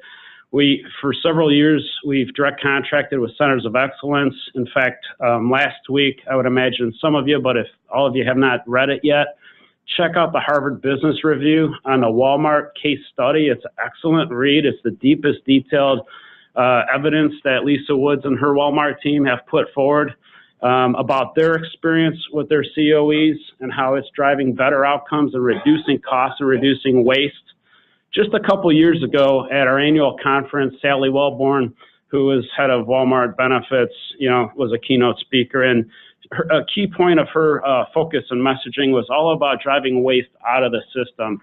We all understand there's great variability in the quality of providers, and there's overprescribing of opioids and a lot of unnecessary procedures that are going through to orthopedics when they should be really captured early on and get put forward on the right treatment regimen or the correct diagnosis. In fact, I'll kind of jump to that and share some experience that we've seen with our expert second opinion, which to me is pretty eye-opening. So I'll give you 3 key results that we've seen. We've had 75% of cases reviewed result in a clarification or change in treatment. 37% of the cases reviewed resulted in a clarification or change in diagnosis. and 38% of cases included unnecessary surgical recommendations.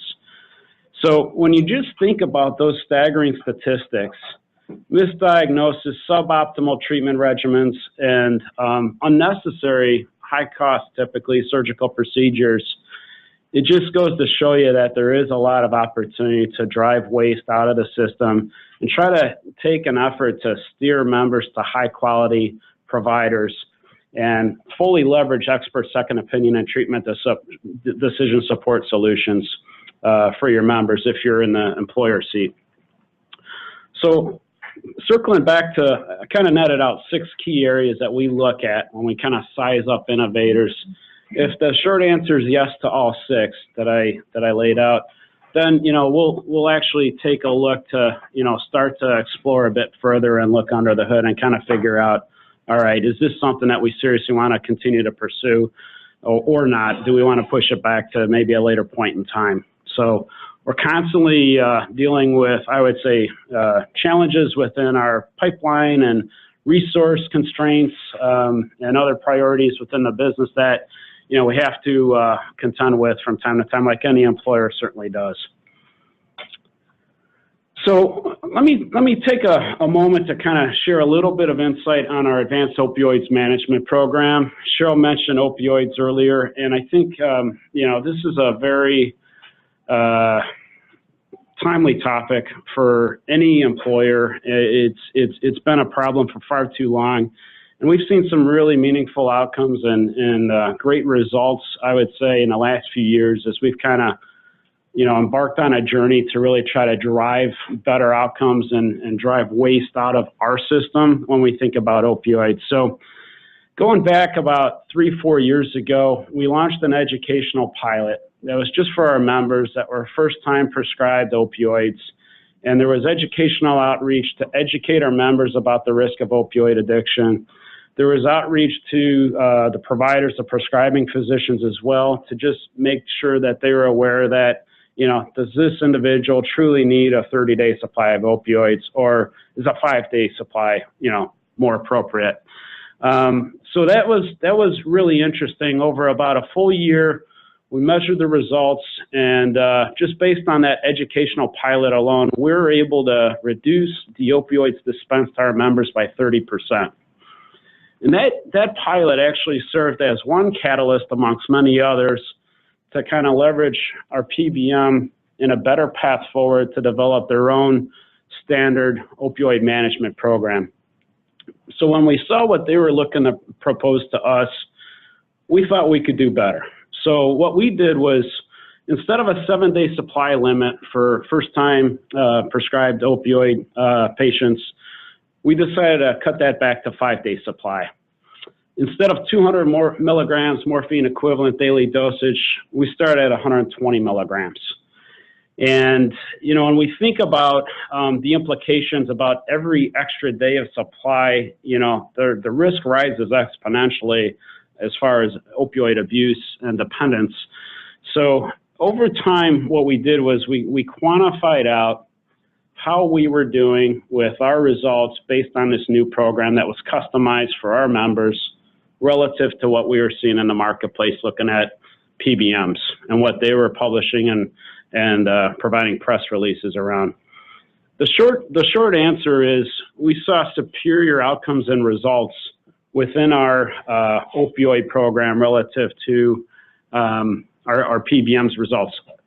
But really the bottom line is, at least action is being taken across the board within the industry, and it's the right thing to do. At the end of the day, we strive to ensure that the right patient gets the right drug, right time, right quantity, et cetera. So in the spirit of that, we kind of looked at financially, which to us was really a lower priority. We're more interested in the outcomes for the members, but just financially alone for 2018, our first full year with our customized program, we saved approximately $4 million just in reducing waste from opioids. The second thing that we saw was a further 30% reduction in opioids dispensed on a day's supply versus where we're at as our baseline starting point prior to the implementation of our program. By restricting to a 5-day supply limit, we also saw that 98% of our patients that were prescribed opioids for the first time, again, it was 98% of our members were prescribed a 5-day supply, and 80% of our patients who were prescribed long-acting opioids as initial therapy were redirected to safer short-acting opioids. So when you think about all those numbers, and I would say from there we were convinced we're on the right path, we're seeing good outcomes, but we can do better. We constantly challenge ourselves. Where can we evolve and innovate further? So some fine work that's been done within the BRE Collaborative and certainly HHS. We took that feedback and we're like, you know what? We can actually ratchet down the 120 milligram morphine equivalent daily dosage down to 90. So we just recently implemented that for 2019. So 90 milligram morphine equivalent daily dosage. Again, PBM started at 200, and as far as I know, they're still at 200 with their standard program. But there's evidence that supports 90 milligrams. And quite frankly, you could hear a pin drop. We had zero employee noise in regards to these changes that we implemented. And in the end, it definitely demonstrated better outcomes, safer outcomes for our employees and their dependents. The other thing that we did was there's a huge problem with getting overprescribed opioids in the first place, or prescription medications for that matter altogether. So we ended up really driving a campaign to message to our members, especially the ones that were prescribed for the first time, if in the event you have any surplus medications at all, it doesn't have to be opioids, it could be anything. We're going to provide you free of cost an RX disposable kit, and we'll ship it to your home, and we'll have all the instructions on how to properly dispose of that. And, that really, we ended up, I think, shipping out last year alone, and this is half year. I haven't got the full year data quite yet, but it was like north of 4,000 disposable kits that were shipped out to our members just in the first 6 months of last year alone. So again, that's another issue that we were thinking about is, in many cases, it might be anyone, looking for prescription medications or accidentally, taking something within, your home. And, we thought that, that would be a appropriate way to kind of address that.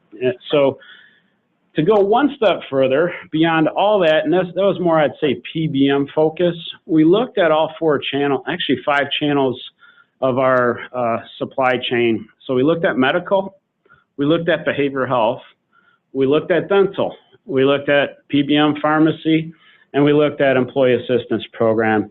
And we surveyed all of our 5 suppliers to understand what are they doing, where are they at today, and how can we kind of bring improvements going forward. From there, what we embarked on was data share between our PBM and our dental plan administrator to provide visibility into what the prescribing patterns and it was taking place within the dental community. When you think about children, or teens from ages 10 to 19, 31% are getting opioids for the first time through the dental channel. They have no clue what the risks are. And that just is, I would say the domino effect into potentially morphing into heroin addiction, just because it's more economical and affordable for teens to get 4 hits of heroin for $20 anywhere, as opposed to, paying or trying to find replacements of opioids. So we really focused hard on the dental channel to try to do better around that space. And with data analytics, we were able to identify via heat maps around the whole U.S. where there were hot pockets geographically. And then from there was a private-public partnership by Delta Dental, our dental plan administrator, to work within the counties to provide educational outreach to the dental community, and also kind of monitor through educations to those prescribers, those dentists that may not have been informed or aware that they're over-prescribing, from their understanding where are they at that point in time, and then over, say, 12 months, what kind of improvements are we seeing in their behavior and how their prescribing patterns are going for our members. And that work is still getting done analytically, but that was an industry first analytical effort on the dental channel side, which Delta Dental, their whole entire U.S. association, was really interested in learning from, because they figured that what we could learn and apply practically from that effort just within our population, they could certainly replicate that elsewhere across the U.S. with their other states and their other clients. So I think it's going to take a little time for them to get there, but we're definitely on the right path because we're leveraging the data to identify where those overprescribers are, and we're taking appropriate action for outreach. I'd say on the medical channel side, we're also trying to work within health systems and within the medical channel to drive education and awareness around their prescribing patterns as well. We created a pretty complex matrix. I won't go into detail, but be happy to talk offline. But we looked at the full spectrum of providers, suppliers, and when we think about our drug-free workplace program that we have, how are they catering to each of the different dimensions spanning from prevention all the way to return to work? And when you think about the grid and the boxes that make up that table, what can we do better when we think about all the different elements that come into play? So that's still ongoing work, but across EAP, behavioral health, medical, dental, we're working, I would say, collaboratively to try to help each other understand, based on the data and the data share that we're structuring and the analysis that we're running, how we can, I would say, integrate. So this goes back to innovators and suppliers that we bring in. How can we best integrate what we're doing so we're all in this together in a holistic sense? Okay, next thing I wanted to briefly chat on is MSK. And this is a common theme, pain point for many employers. Boeing's, not unique in this space. We've taken a few steps over the years to really go after this, I would say, internally through our medical services team. Currently, we have 11 on-site clinics for occupational health. And our Chief Medical Director, Dr. Laura Kane, her and her staff, they implemented years ago an industrial athlete program. And what this is predicated on is enabling populations of 500 or more employees, production employees, so pretty much all our major plants where we have a lot of people, they can actually have access to an industrial athlete program, which is formal or informal. It's really the employee's choice. So I'll give you a quick example. I was out in Washington State a couple weeks ago in Everett at our big plant, and we did a tour with a group that we were meeting with. And what was kind of fascinating to me is that we were showing a group prior to their shift starting an industrial athlete program, which is really just kind of stretching exercises. We have exercise physiologists and physical therapists and athletic trainers that are there to kind of lead and facilitate a series of exercises and stretch and calisthenics. And what we've measured over time is that we're seeing a 30% reduction in slips, trips, falls, injuries by that cohort of employees that are going through the industrial athlete program over a 12-month horizon. We're also seeing that this is such a successful program that when you walk through the plant, employees have the informal choice to grab some of their coworkers, and they can just, create, their own space.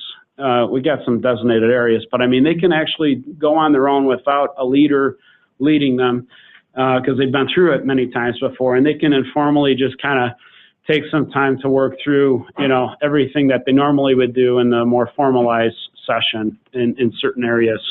And we actually encountered a few groups that were doing exactly that, and that was pretty cool to see. And then when we talked with the employees, it's optional, it's not mandatory, but, they basically said that if they can, basically have a better quality of life, a healthier life, and a lot of the positions in the plant where they're putting planes together are, repetitive, and, we tend to encounter a number of hand, arm, shoulder, back injuries, and, from time to time, legs and knee strain and stuff like that. So you know, they have really kind of, I would say, validated, you know, just through not the data alone, but, you know, just through their own, you know, real life experience that, you know, it definitely makes a difference for them and their colleagues and coworkers. So that's one thing I wanted to touch on, industrial athlete program. The other program I kind of briefly mentioned, that HBR article with Walmart and their case study on COEs. We did do direct contracts with just slightly over a half dozen high quality systems for hips, knees, spine, and we even went into bariatric and cardiac. And so we cover 100% of the costs of the procedure, travel, lodging, meals for an employee or their dependent, and a loved one or companion that they want to bring with if they want to go to any of those designated COEs. The one thing I would say is that we recognize that healthcare is local. Generally, most people love to be in the comfort of their home or nearby their community where they live and work. So, you know, I think over time, we're going to continue to kind of assess how can we leverage high quality COEs for the greater good and continue to support that effort, but also bring a more meaningful network of high quality COEs that will cover those markets where we have you know, a need for folks to find top quality providers in their areas where they live and work. At the end of the day, although there's great variability in cost, great variability in quality, and great variability in outcomes, that's demonstrated by the Walmart study in the Harvard Business Review, I think arguably we could find great high quality, you know, specialists, you know, in almost any market that has, you know, critical mass. Rural markets might be a bit more difficult, but at the end of the day, how do we kind of leverage that in a meaningful way so that our members do have the choice, cost is not a barrier, and they can, you know, kind of decide where they want to go. If they want to go to Cleveland Clinic for cardiac, more power to them, we got them covered. If they want to stay, you know, somewhere local, it's figuring out how we can better leverage that in a different way than what we've done in the past, so we can drive higher utilization and engagement in that manner. So COEs has been one where I'd say the vast majority of our savings has been derived by avoiding unnecessary procedures. When you think about the rigor that these top flight, you know, systems and providers are providing us, you know, that's a core element of how we're trying to drive value in the program. Let's have a thorough vetting process to make sure that, you know, this employee is not going through an unnecessary procedure. And that, interestingly, was replicated as far as the observations by Pacific Business Group on Health's COE program and Walmart as well.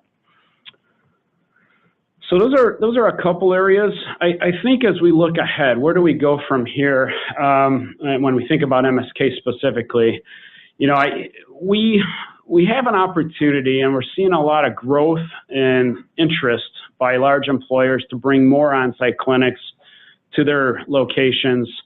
And you don't need tens of thousands of employees. So we're starting to think about, from a non-occupational health perspective, how might we bring on-site clinics forward? So when we think about a holistic approach, we'll have some form of primary care and behavioral health. We'll have MSK, because that's one of our top cost drivers, and will probably always be by the nature of the work that we do. And how can we weave in on-site dental and vision and all the other components, physical therapy? How do we bring that all together in a holistic sense? One example that I think has been pretty compelling to us, about 1 year ago in April, we actually decided to do a pilot with Iora Health in Arizona. We have a large plant in Mesa, Arizona, where we build the Apache military helicopter. We have, you know, roughly 5,000 employees, and then you factor in dependents, probably got about 10,000 lives, 10,000 plus lives in that, you know, Scottsdale, Phoenix, Mesa market altogether. So one of the things that was kind of interesting to us, that kind of compelled us to give it a shot, is Iora Health was, I would say, initially focused on really the more like the Medicare Advantage space. You have high utilizers in need. They may not have the means.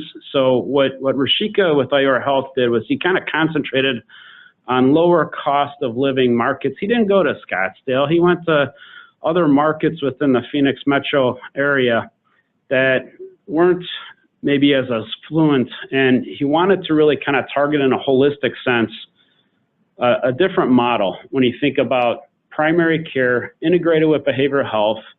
And you know, what we kind of forecasted, which was kind of shocking over the first 6 months, was we thought we might have 100 employees test it out, see if they like it. And we actually exceeded 2x that. And then on top of it, there was a multiplier effect where our employees or their dependents were actually telling their parents, their elderly loved ones, you got to check this out. This is way better than anything we've ever been to before. So there's been kind of a multiplier effect where there's a greater volume and traction going into Iora down in that market. But there's about 5 things that Rashika wanted to focus on to change the model.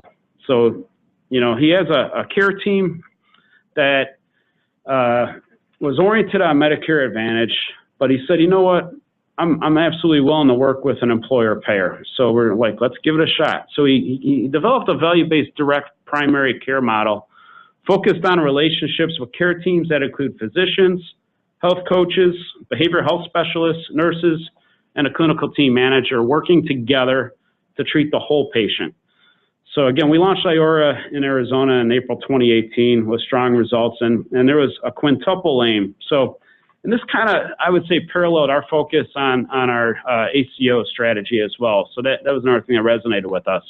Number 1, the member experience has to be great. People are going to vote with their feet. If they don't have a good experience, they're not going back. So it's all about the service. And, you know, he's in a service-based business. Number 2, improve health outcomes. So it's all about quality. They're a healthcare delivery company. Number 3, need to impact total cost of care. Avoid waste and low value, harmful care. So it's all about affordability and cost. So that totally aligns with our triple aim. The 4th one, though, is kind of interesting. They really want to emphasize the joy in the practice. Happiness is key, good bedside manner when you think about some of the things that, you know, some of us may have experienced from time to time, or our loved ones.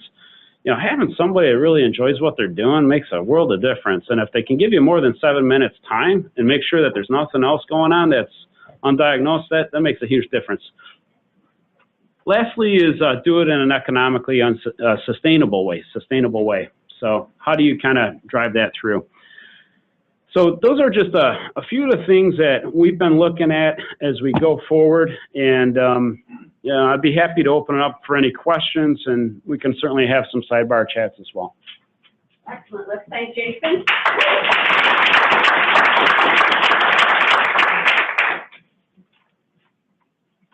Questions? Yes. Turn right behind you. I'm sorry. So earlier you mentioned that you guys are using expert medical opinion, and you gave us some data. How do you validate that data and ensure that employees are truly taking the recommendation for a change in treatment plan or surgery avoidance? Yeah, that's an excellent question, and data is key. And that's one of the things that's, I would say, our top 3 areas of focus: medical, behavioral health, pharmacy, and data.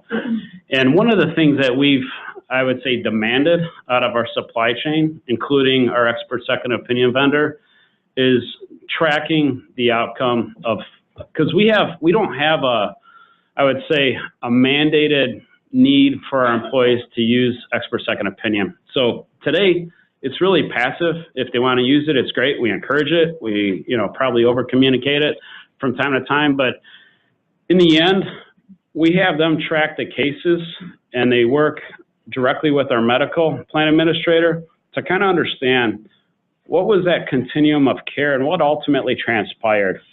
And that's really how the integration is essential beyond the data. How do you bring it all together? And that's what we've really tried to do as a construct across our suppliers. A question for you. Thanks for all the specific data. It was fantastic.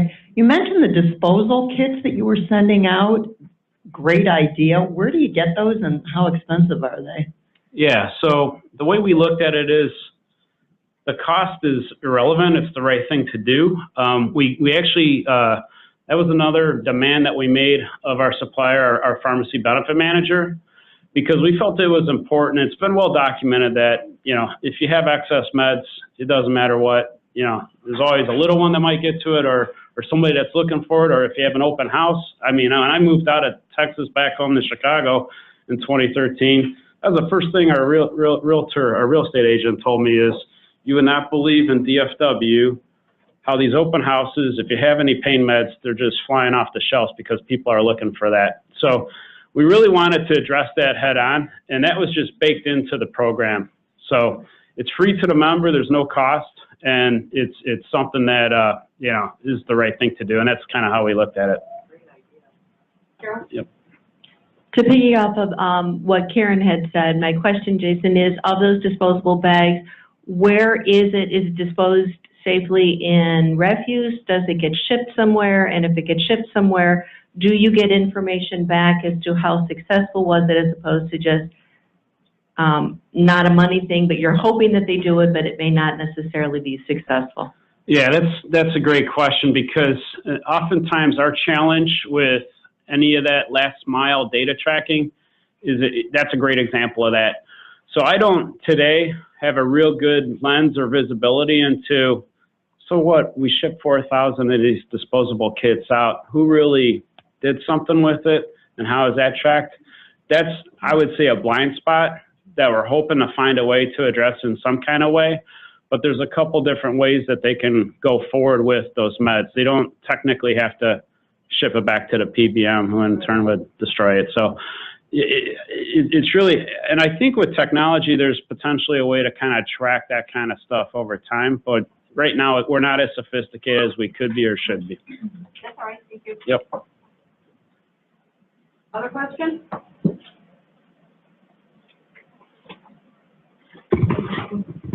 Real quickly, I have one, and then Kim, I'll come to you. You talked about one of the biggest surprises that I had when we were working on the opioid toolkit was the use of opioids by male teenagers and dentists. And you were one of the first employers to do research in that area. How much of your cost savings was attributed to that? Yeah. There was pretty significant cost savings, and I'll give you a couple real life examples just real quick. I had a colleague who knew of me who was out in Seattle, who she took her daughter to the dentist, and the dentist wrote a 30-day script, and she said, no way, no how, not taking any of it. We're not taking one-day supply. They'll be fine with the Tylenol at home, or, you know, an aspirin or whatever. So, but she took the time to actually reach out to me and say, can you believe that they tried to write a script for a 30-day supply for, it was, I think, a wisdom tooth extraction, you know, something that really didn't require that. So it was just, and actually over time, we did get a few other calls and emails from other coworkers that actually did that or experienced that. So one of the things I would say is the vast majority of the volume, the 4 million in savings or so, was largely attributed to the medical channel and the PBM. When you think about the dental channel, we're still getting, I would say, the full year data, and we're working closely with our dental analytic firm to quantify that out. But it's going to be, it's going to pale in comparison when you look at the magnitude of all the product that was flying out. Medical channel is, you know, like, I want to say 80 to 90% of the overall volume. So, yep. So we're all excited about your success with the COEs and, you know, high-performing networks, but how do you, you know, there's a cost advantage, obviously, but how do you validate that you're actually getting the same or better outcomes by sending people? And do you rely on the COEs to generate that data, or do you use a third party? So, you know, if we're interested in figuring out where's a better place to go, but prove it to me. And all of us are struggling with what documentation do we use to say it really is better there and here? Is it complication rates? Is it readmissions? What do you guys look at? Yeah, it's a little bit of all that, right? Complications, readmissions, never events, all that stuff that is just, in our view, unnecessary. So there's a few ways we go about it. The good news is the COEs that we've direct contracted with, they're crunching the data and they're providing that to us. Meanwhile, we have access within our data warehouse and with the care management team, because if they're literally flying to another location, we have a third party that deals with the pre-op and the post-op and a continuum of care management. So we have, I would say, a couple different ways to kind of track that out. One through the COE, and they're providing self-reported data, and then meanwhile we're leveraging a couple of our suppliers that are working together with us to try to understand how is that reconciling against what we're getting from the COEs. So those are consultants? Yeah. Other providers that are doing independent validation. Exactly. Yeah. That's the only way we could really structure it and have faith in what the data was I showing. was just confirming that he's using independent consultants to help him validate the data and not necessarily relying on what the providers are giving them, because it's a good way to make sure that the fox isn't watching the hen house. Yep. Thank you. Let's thank Jason very much.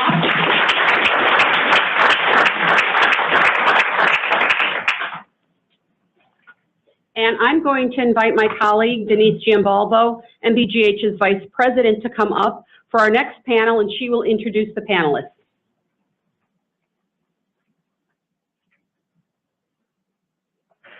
So I'm looking out in the audience at my next speakers. And as I introduce you, if you'll come forward. So starting with Mary Hughes, RN and Vice President of Medical Affairs at Nugent. Mary is responsible for the overall strategy and leadership of the Healthcare Service and Value Division of Nugent, a company that provides administrative services for WEA Trust and Health Tradition Health Plan. Their goal is to deliver a highly valued member experience, resulting in improved health outcomes and an affordable health plan.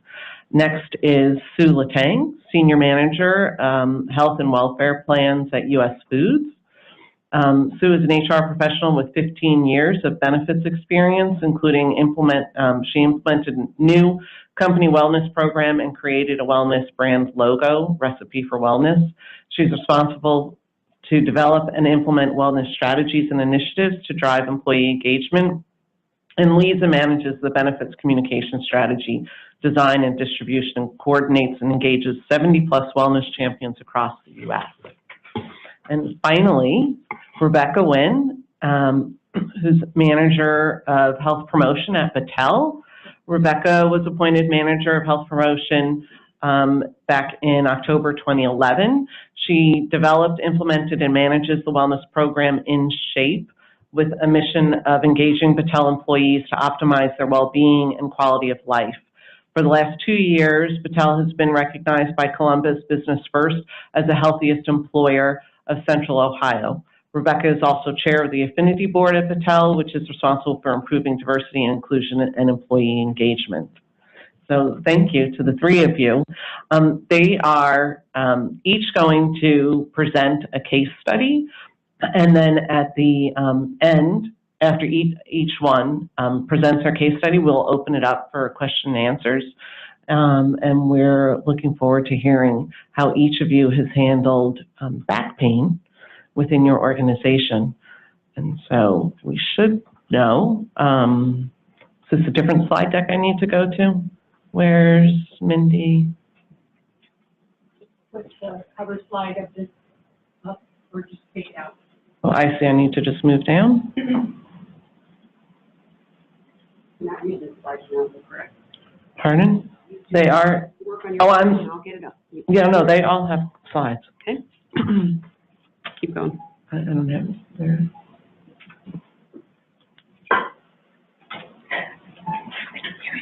Keep talking. Have them introduce them, I guess. No. Almost there.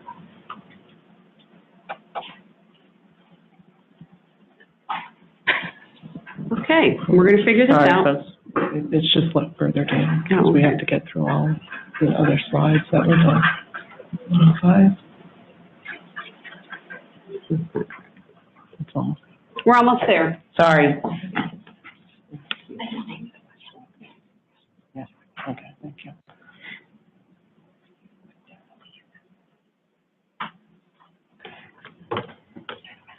And this, you won't be able to do this if you don't have a pointer. So we're starting with Mary. Oh, me. Sorry about that. Is that okay if I? Sure. Okay. Are these microphones? These are microphones. Hi, and thank you for having me here today. Really happy to be here and talk about this topic. Want to start by telling you a little bit about NUGEN. NUGEN is a newly formed shared services organization just formed in January of this year. And we provide administrative services for both WA Trust Insurance and Health Tradition Health Plan. So those services are care management, customer service, claims payment. WA Trust provides group insurance offerings for public employees in the state of Wisconsin, so school district employees, municipal workers, and state of Wisconsin employees. Health Tradition Health Plan is an independent HMO and provides group insurance to employer groups on the western side of Wisconsin. Our combined membership is approximately 100,000 members from 135 plus employer groups, and that includes the state of Wisconsin. When we took a look at our claims data, the areas that drove our cost are cancer care followed by musculoskeletal problems. And so over the years, we've really focused on what can we do to help our members as they're going through the journey of dealing with a musculoskeletal problem. The predominant driver is really back pain. And as we know, there are a lot of different treatment options for back pain. And so one of the first programs we put in place was shared decision making. We really want to work with our members to help them understand fully what their treatment options are and inform them of potential outcomes so that they can be actively involved in the conversation with their provider when making decisions. One of the things we discovered as we were doing this is a lot of the course of care ended up being who the primary care referred our member to. Sometimes they're referred directly to a surgeon, and then they often go down that path. Other times they'll have better outcomes when they see a physiatrist.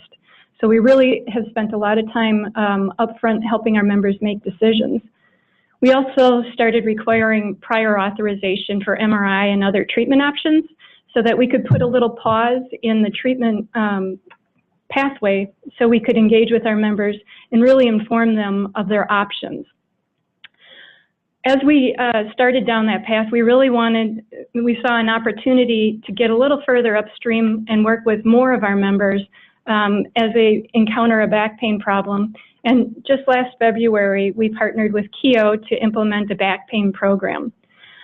This is a really innovative program that can be downloaded onto any smart device and starts by doing a comprehensive screening to really understand the risks and identify any potential red flags, that there could be a potential more complex issue, and then we would refer on to the appropriate specialist.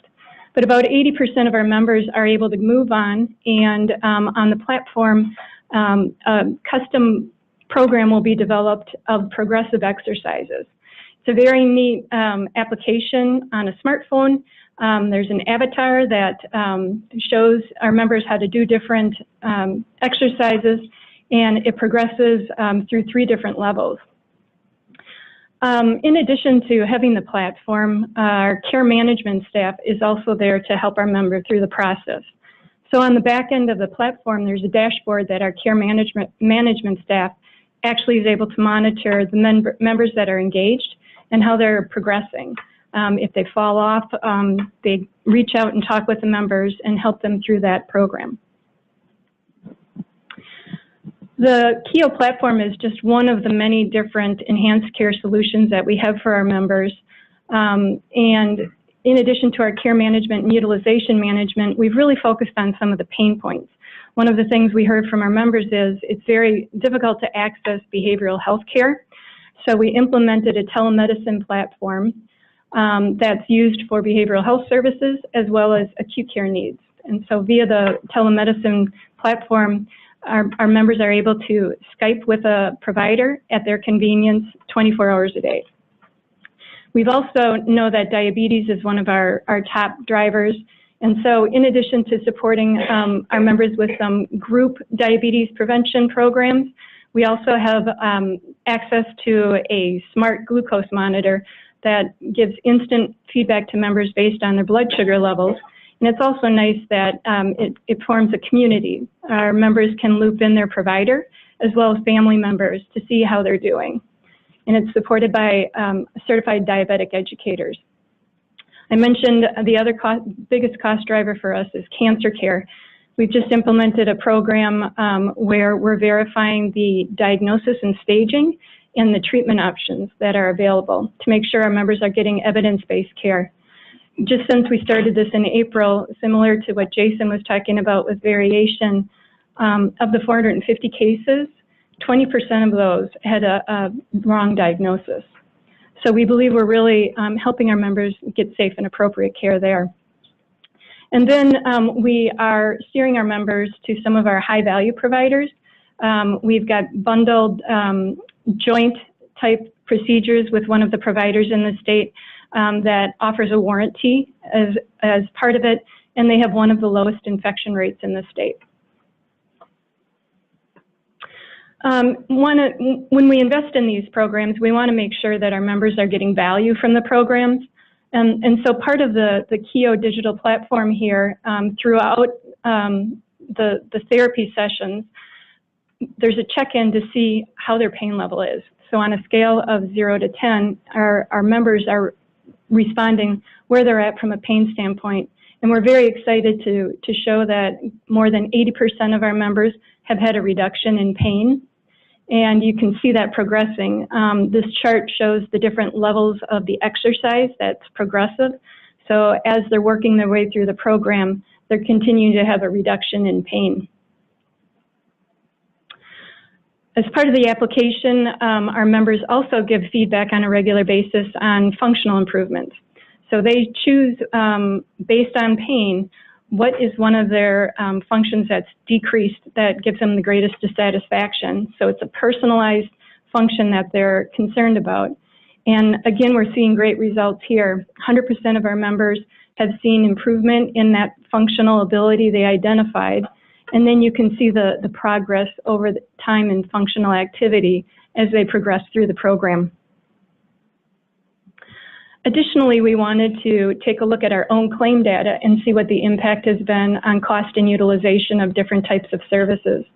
So we took a look at our claims data 1 year prior to our members getting enrolled into the application, and then 1 year after, and are very excited by the results that we're seeing. We had a 64% reduction in medical spend, and then if you look at the types of services where that reduction came from, the bulk was in reduction in emergency room and urgent care visits, as well as more intense therapy and diagnostic testing.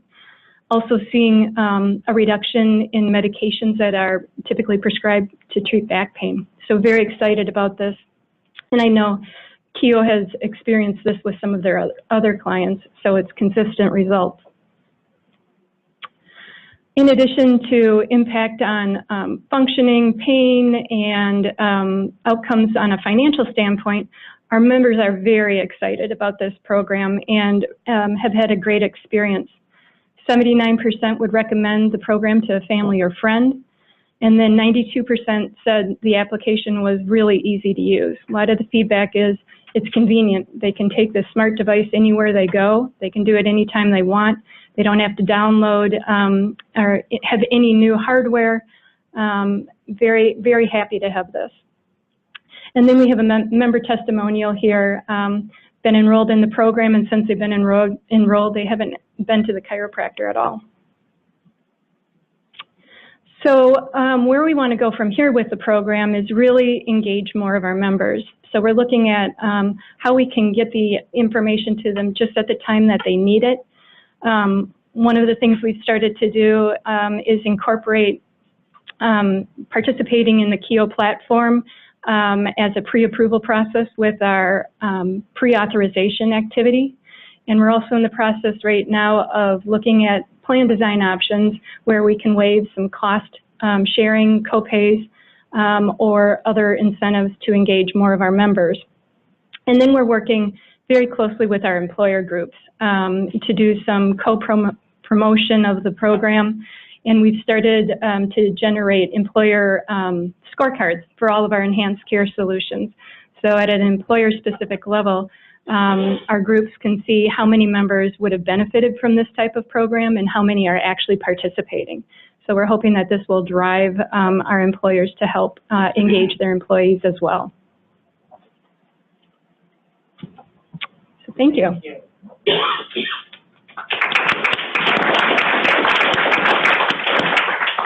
So next we have Sue.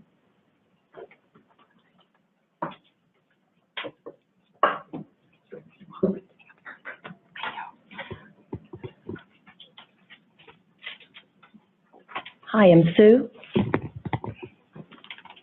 Hi, Sue. Thank you. Thank you for being here to me. Appreciate it.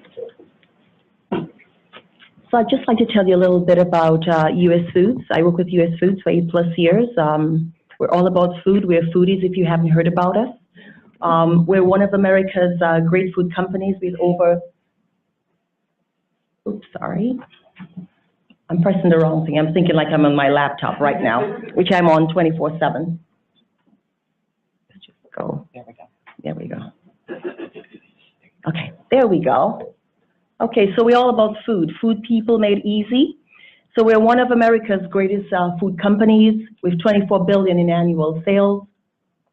We partner with 250 restaurateurs and food service operators. We provide a food offering as well as technological and business solutions to make the businesses succeed. Our workforce comprises of 25,000 employees, 13,000 of which are truck drivers and warehouse workers. 2,400 are over the age of 55. So we have an aging population. I'm turning 50, so I call that aging. I guess I'm going to get my AARP card pretty soon. We also have 4,000 in sales. The average age across US Foods is 45 years. 81% is male. We also have we have quite a few locations across the US. We're in 40 states, soon to be in Alaska. So I'm pretty excited about that. However, the makeup of our workforce provided us with some very unique challenges. We have high turnover, again, because it's a back-bending, break-in job. We're decentralized across 40 states. We have middle-aged men that really don't listen or read the material that I use, or do they? And we have difficulty communicating and engaging our blue-collar, desk-less employees. So as you can see at the bottom left, our strategy, our tagline, Great Food Made Easy, it's something we try to implement throughout US Foods, including with our partners. One of the things we were trying to do, just like we do with our customers, is make things easy for our employees. We wanted a solution that would be very easy, a no-brainer, especially for the 81% male that really needs it. So here we have one of our employees, Gary. Gary's a 27-year veteran with US Foods. He's a truck driver, been driving for a long time, mid-50s, driving all day, sitting all day, and also offloading the truck, which tends to be he offloads about 46,000 pounds of food, 45,000 to 46,000 pounds of food per day. So it's a back-breaking job. And in the 1980s, Gary was involved in a motorcycle accident. So he was in a lot of pain, sitting a lot during the job. And so his coworkers, based on the fact of how he was walking, nicknamed him an old man. And so Gary didn't like that much. He was in a lot of pain all the time. And for him, he needed something different. He wanted a solution, but surgery was not something he was interested in.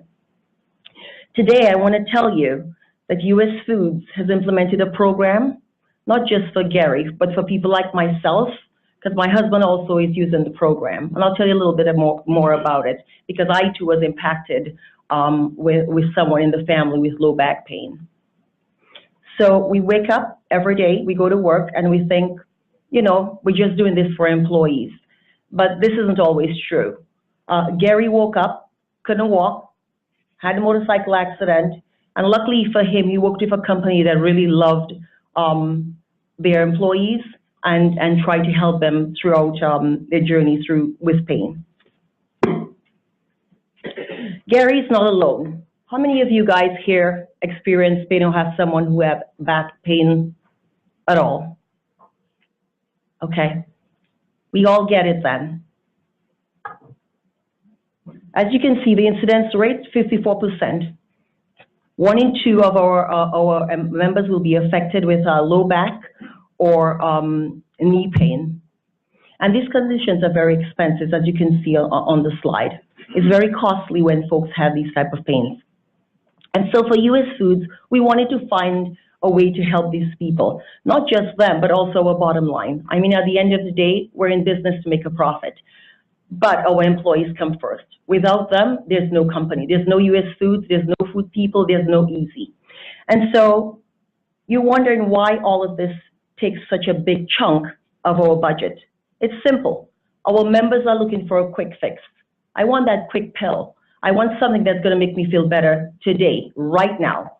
I'm not interested in the long term. I just want to feel better so I can actually get out of bed to go to work and to take care of my children. And so for me, for our employees and our members, they tend to go the safe surgery route or opioids as opposed to non-preventative care, which is what we at US Foods would have preferred they do.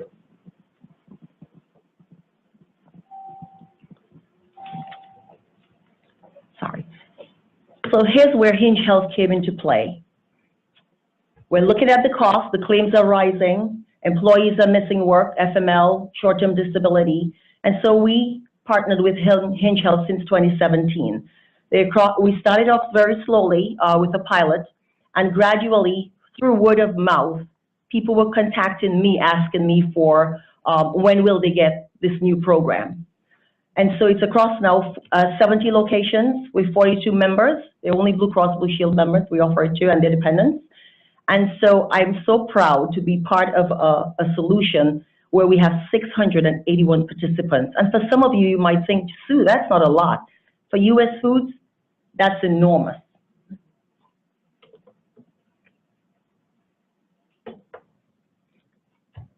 So some of the things that we wanted was a solution that was just more than surgery and opioids use. And so one of the things we thought of was Hinge Health because of the non-surgical intervention. And the CDC puts it beautifully. For meaningful and lasting improvements, you must go beyond physical therapy. Who has time for physical therapy? I've gotten so many orders from my doctor, and this hand still won't go up all the way because I don't have time. I have children to take care of, I have a spouse to take care of, I have a job to do. So at the end of the day, taking that order and going to get the physical therapy, while it might seem easy, it's very difficult for our employees. And again, we're talking men. We need women to hit them a little bit over the head to get them, nudge them out to the doctor's office. I'm sure many of you can understand that. Men, no offense. So as you can see, there are 3 core pillars that we use when it comes to care: education, exercise therapy, and behavioral health. For lasting improvement, all 3 needs to be in play. So you're asking yourself, well, what did US Foods do? Well, we took a multi-pronged approach to the MSK conditions. We started to prevent disease progression. We had to stop the bleeding where it was. We directed employees to appropriate care and high-value care. We implemented what I call my saving grace at my house. My husband is no longer, he's used Hinge Health. It started off while himself and my daughter were coming from a basketball game, and they were at a stop sign, saw the driver coming 45, 50 miles per hour, and my husband and my 13-year-old were in the car, and they got hit by a drunk driver. This was a school zone, and so I'm getting this call. I'm at work. It's after 6, and it's just frenzy and panic. They were okay, luckily for me, but because of Hinge Health, he can walk. He can do a lot of things that I would like him to do, and he's going to be around for a long time for us. So this is very personal and near and dear to my heart. I've implemented lots of programs, but this one hit home for me. It's a 12-week coach-led digital program for chronic back and knee pain. It uses established, proven, non-surgical care guidelines, and it converts that into a 12-week program. It's convenient. There are coaches who support the employees, and they use the wearable technology, the sensors, to see how they're doing the exercises, if they're doing them correctly. I saw firsthand how my husband used it. I tried it myself, and it's pretty easy. And like I said, who has time to go to physical therapy? You have your own physical therapy along with a coach at your house. Talk about convenience and ease of use. Woohoo! So how did we do it? We had Hinge Health do the heavy lifting, of course. There are quite a few ways that we did this, but the most impactful for us was sending the mailers to the house, because that's where the spouses are. They're the ones who nudge the employees to do what they need to do. I met quite a few of them recently, and I will tell you they're very engaged in what we sent home. So that was the key way. Another way that we did that was to engage with and partner with our health and safety folks at US Foods, and they too were able to help us with the implementation of this. We also we had our HR folks put flyers on the wheels of our drivers, because they don't come into the buildings often. So that was one of the key ways that we did that. And to make life even easier and to avoid procurement and the legal department being on my case, we have them billed through the medical claims of Blue Cross Blue Shield. And so to wrap this up, we talk about outcomes. So how did we do? As you can see, 31%, based on the average over 12 weeks, we had 31 exercise therapy sessions, 3.7 coach interactions, 70 pages of education. Who says males don't participate? They do. 9.2 satisfaction, a 72 net promoter score, world class. There was a 70% reduction in pain. Just 30% reduction in pain is considered to be very significant. And for us, we had 70% within the 12-week time frame. So again, I'm very happy with the results. We avoided 2 out of 3 surgeries, but the most important thing for us, and what we call the icing on the cake at US Foods, and our big aha moment was depression and anxiety.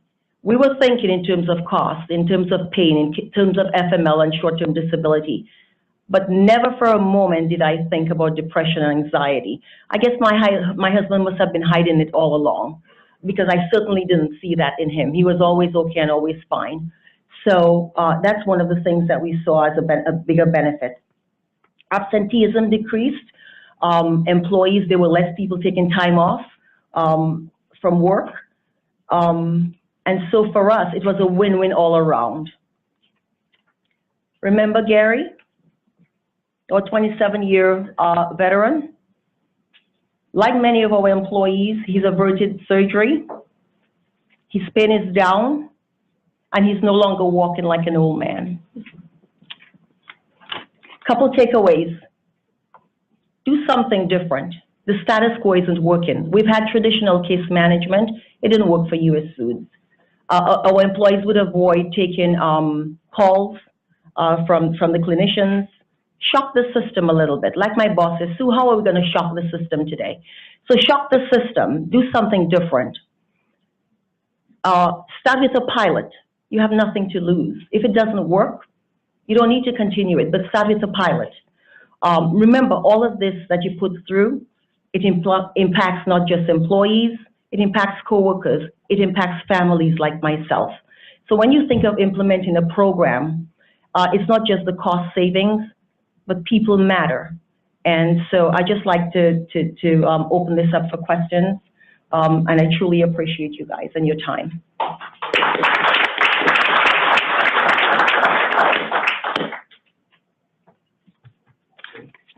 Yeah. Nice. We have Rebecca now. All right. Hi, everybody.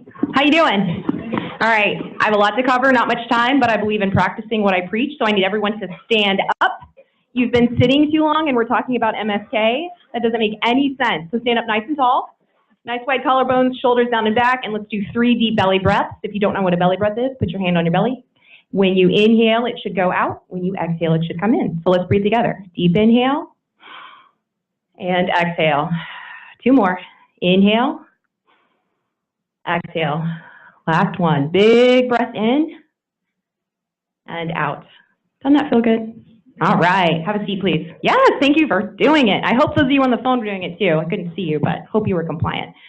So again, my name is Rebecca Wynn, and I was laughing because when Mary kept getting introduced, Nugent is how a lot of people mispronounce my last name, and I kept looking, thinking somebody was talking to me, so pretty bad that I've already gotten that mispronunciation ingrained in my head.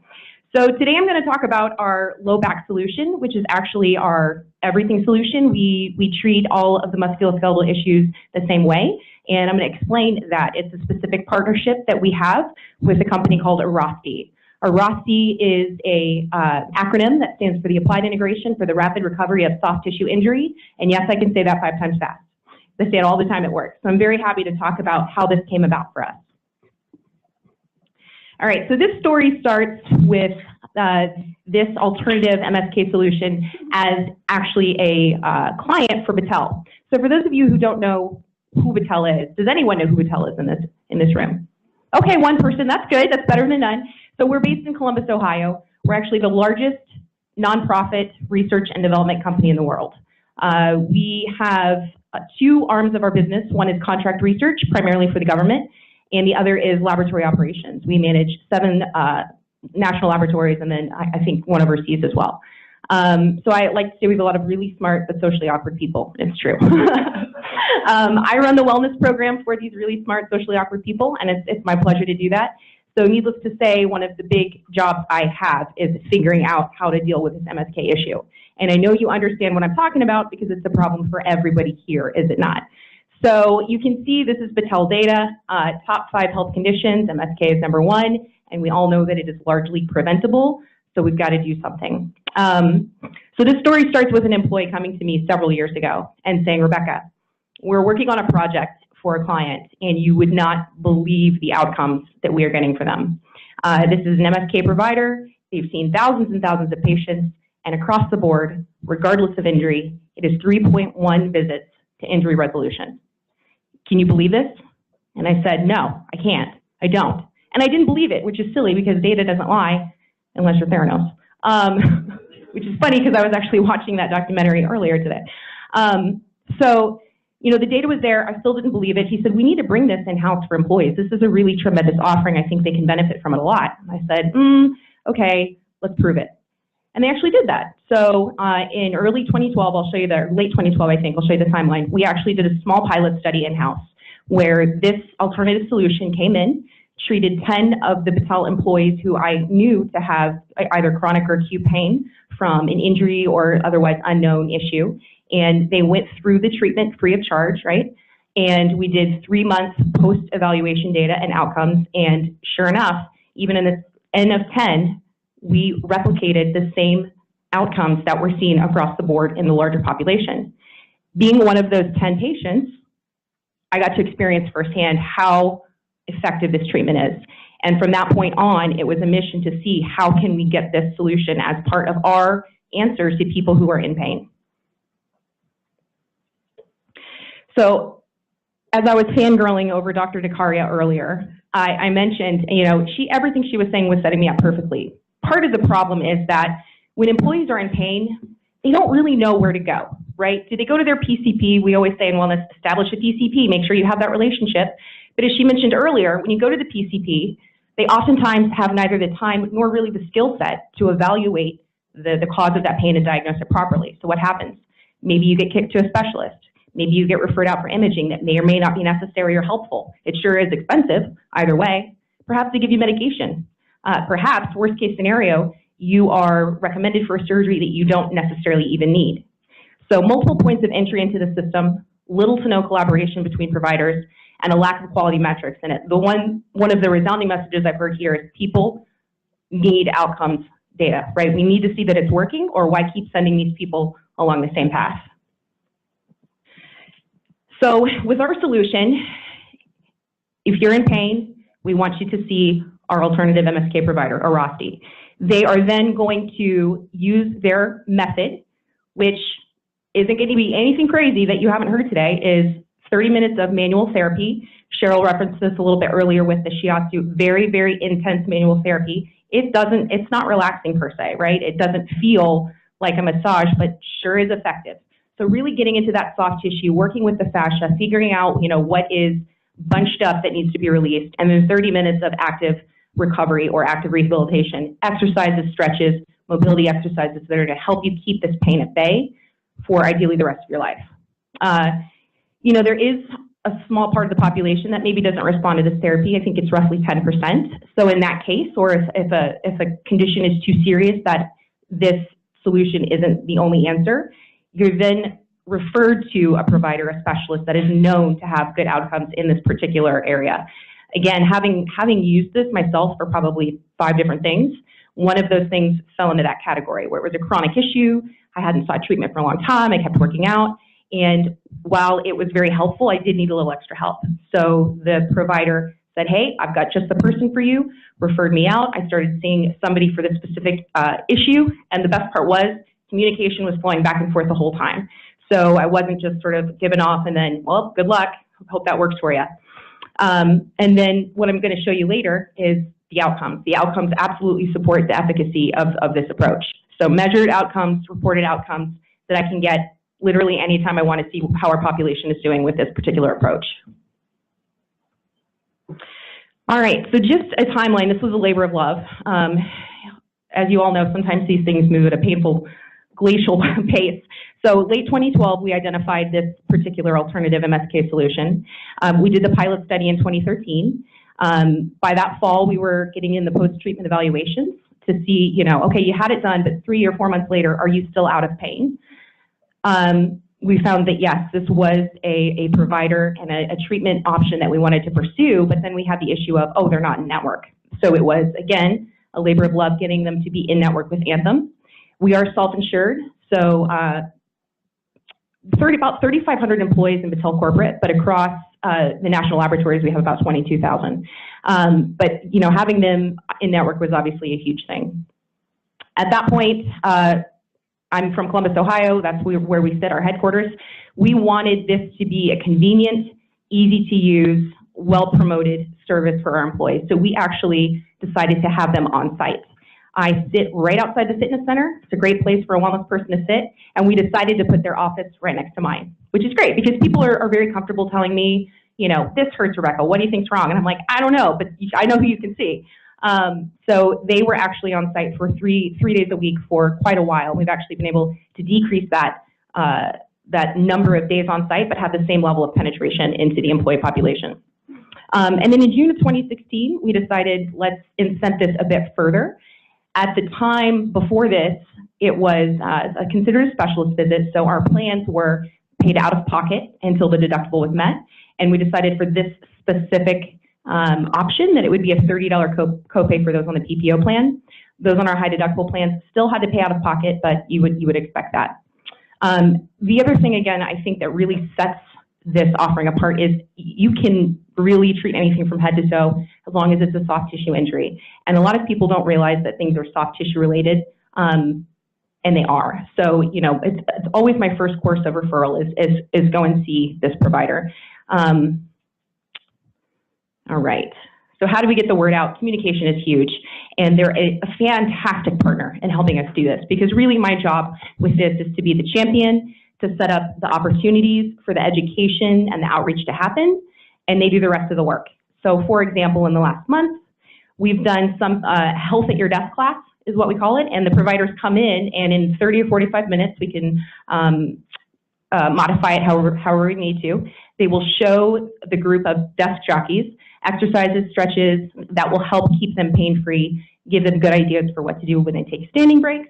And it's, of course, a great way to educate people about the fact that this is their option, in fact, our preferred option for them if they're in any sort of pain. Next week, we have a foam roller class at the fitness center. We do these pretty regularly. So who in here knows how to use a foam roller? Who in here actually uses their foam roller? Very nice, good, preaching to the choir. So, you know, if you don't, I would say make time for it, or you're gonna have to when you get hurt, right? So make sure that prevention is key, and part of prevention is education. So making sure our employees understand, what is a foam roller? Why should I use it? I'm not an athlete, do I need a foam roller? Yes, you do, you absolutely need to use a foam roller anyways, and then teaching them how to do it. We have them at all of our major internal events. We do open enrollment fairs, like I'm sure many of you do. I run farmers markets at Patel. We have a 5K every year, and they are always a presence at these events, making sure that employees remember, hey, if something doesn't feel good, come and see us. Because you know what? The injury assessment is always free. How lovely is that? Such an easy way to get people to at least pursue this as a potential option is if I say, your knee hurts, go and see them. They'll check it out. It's a 20-minute visit where functional, strength, range of motion tests are going to be done. You'll be given a diagnosis and a treatment plan. A lot of times, employees, particularly with very, very acute pain, come in. The doctor provides a series of exercises, stretches, you know, foam rolling. Says, try this for a few weeks. You still have pain, you come back and see me. Lots of those people don't ever have to come back. That was a free injury assessment. That was not a treatment. How many providers do you know that do that? Pretty awesome. So again, really easy to get them in there. And then we have other Battelle locations, like many of you. We have several regional offices. So, you know, wherever we have a regional office where this provider exists, we're able to engage with that location too. The caveat there is we do have some locations where this isn't available yet. So that's a little bit of a tricky spot, but the beauty of it is they're doing so great that they're expanding by the month. So hopefully, eventually, everybody's gonna be covered by this. I'm gonna go back to that slide in a minute. Wrap it up, okay. So our average patient age, you can see here, 62% on site. If you look at the areas that are treated, this is Battelle specific. It pretty much mirrors what you've seen in a lot of the other data. This is really exciting. 300 out of 363 Battelle patient cases, 3.5 average visits to injury resolution, slightly higher than that 3.1, 3.2. 80% full recovery out of these. I like to think that's because we're a little stubborn. 7 previously recommended surgeries avoided, one of whom I knew very personally. She thought for sure she was going to have shoulder surgery. She was devastated. We were able to keep her away from that.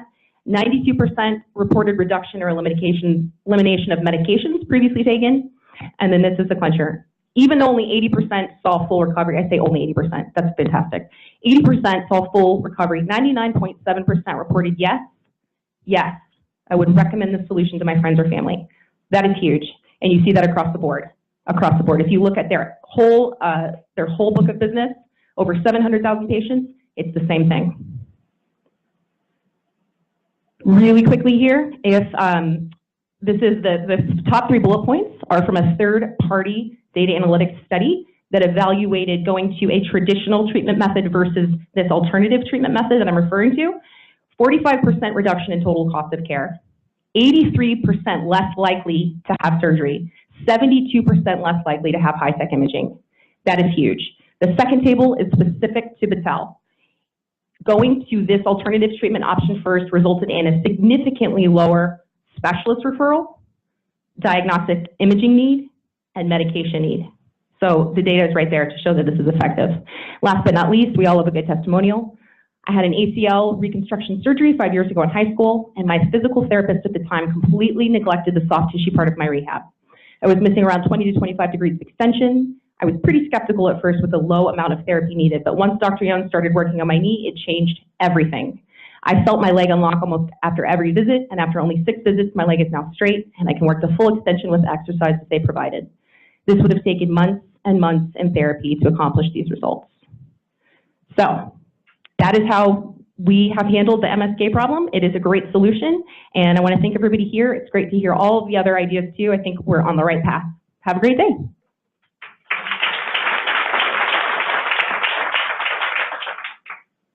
Thank you so much.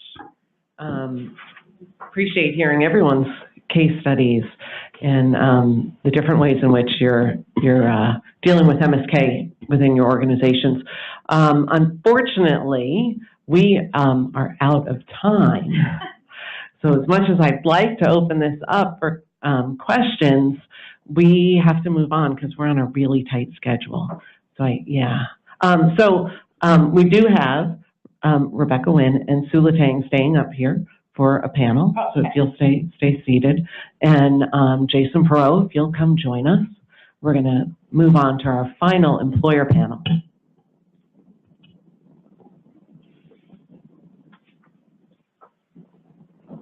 Thank you so much, everyone. Thanks for talking fast. That was exciting. And I remember 15, 20 years ago, if you asked an employer audience to stand up and, do movements, half would look at you like you're nuts. Yes. But not today, man. No. We're making it happen. Great. Okay. So thank you so much. So I wanted to just ask some basic questions of our panelists today, and then we're going to open it to the audience.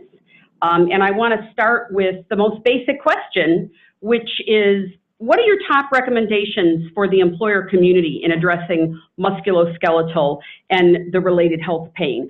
I mean, we've gotten so many great ideas from Jason and all three of you in the last panel, but if you had to drill it down to the top 2 or 3 things that you would do, what would they be? And this is rapid fire, so you get 1 minute each. Oh. And we're going to start with you. Okay. I think the top thing for me is communication. I mentioned that before. I mean, employees really don't know what they should be doing. They don't know when they should be going. What are their options? So I think for me, the top thing is once you decide what your best options are for employees, what you want to promote that they do, make sure that they're aware of it and just keep communicating it. And there's so many ways to do it. Great example, yesterday we were in HR all hands. The boss said, hey, I want you to do a wellness minute. So I talked about the step challenge that we were doing with one of our national laboratories. And I said, hey, remember, mobility exercises, does everybody know what they are? Surprisingly, everybody in the room did. Reminded them about the foam rolling class. So it's about that normal messaging, but also about those touch points that are really going to help drive the message home. And then, of course, having senior leaders support that is really important too. So communicating what you want them to do.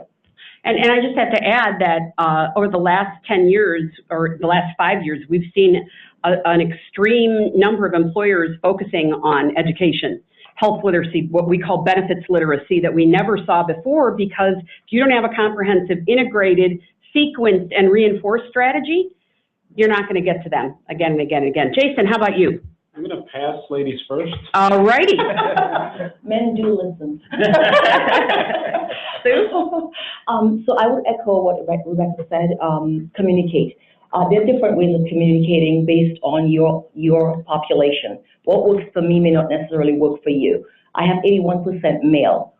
They do have a phone, so we do a lot of text messaging. We send a lot of things to the home, postcards preferably, nothing elaborate, simple, simple, simple. And then utilize the champions at the locations, because I can't do this all. Even if I were to send an email to all the folks, the people who know them best are the HR folks at the locations. So use them and use them wisely. Jason. Yeah, I would say 2 things. One, for the employers that are here, take a shot. I mean, test it out. Do a pilot.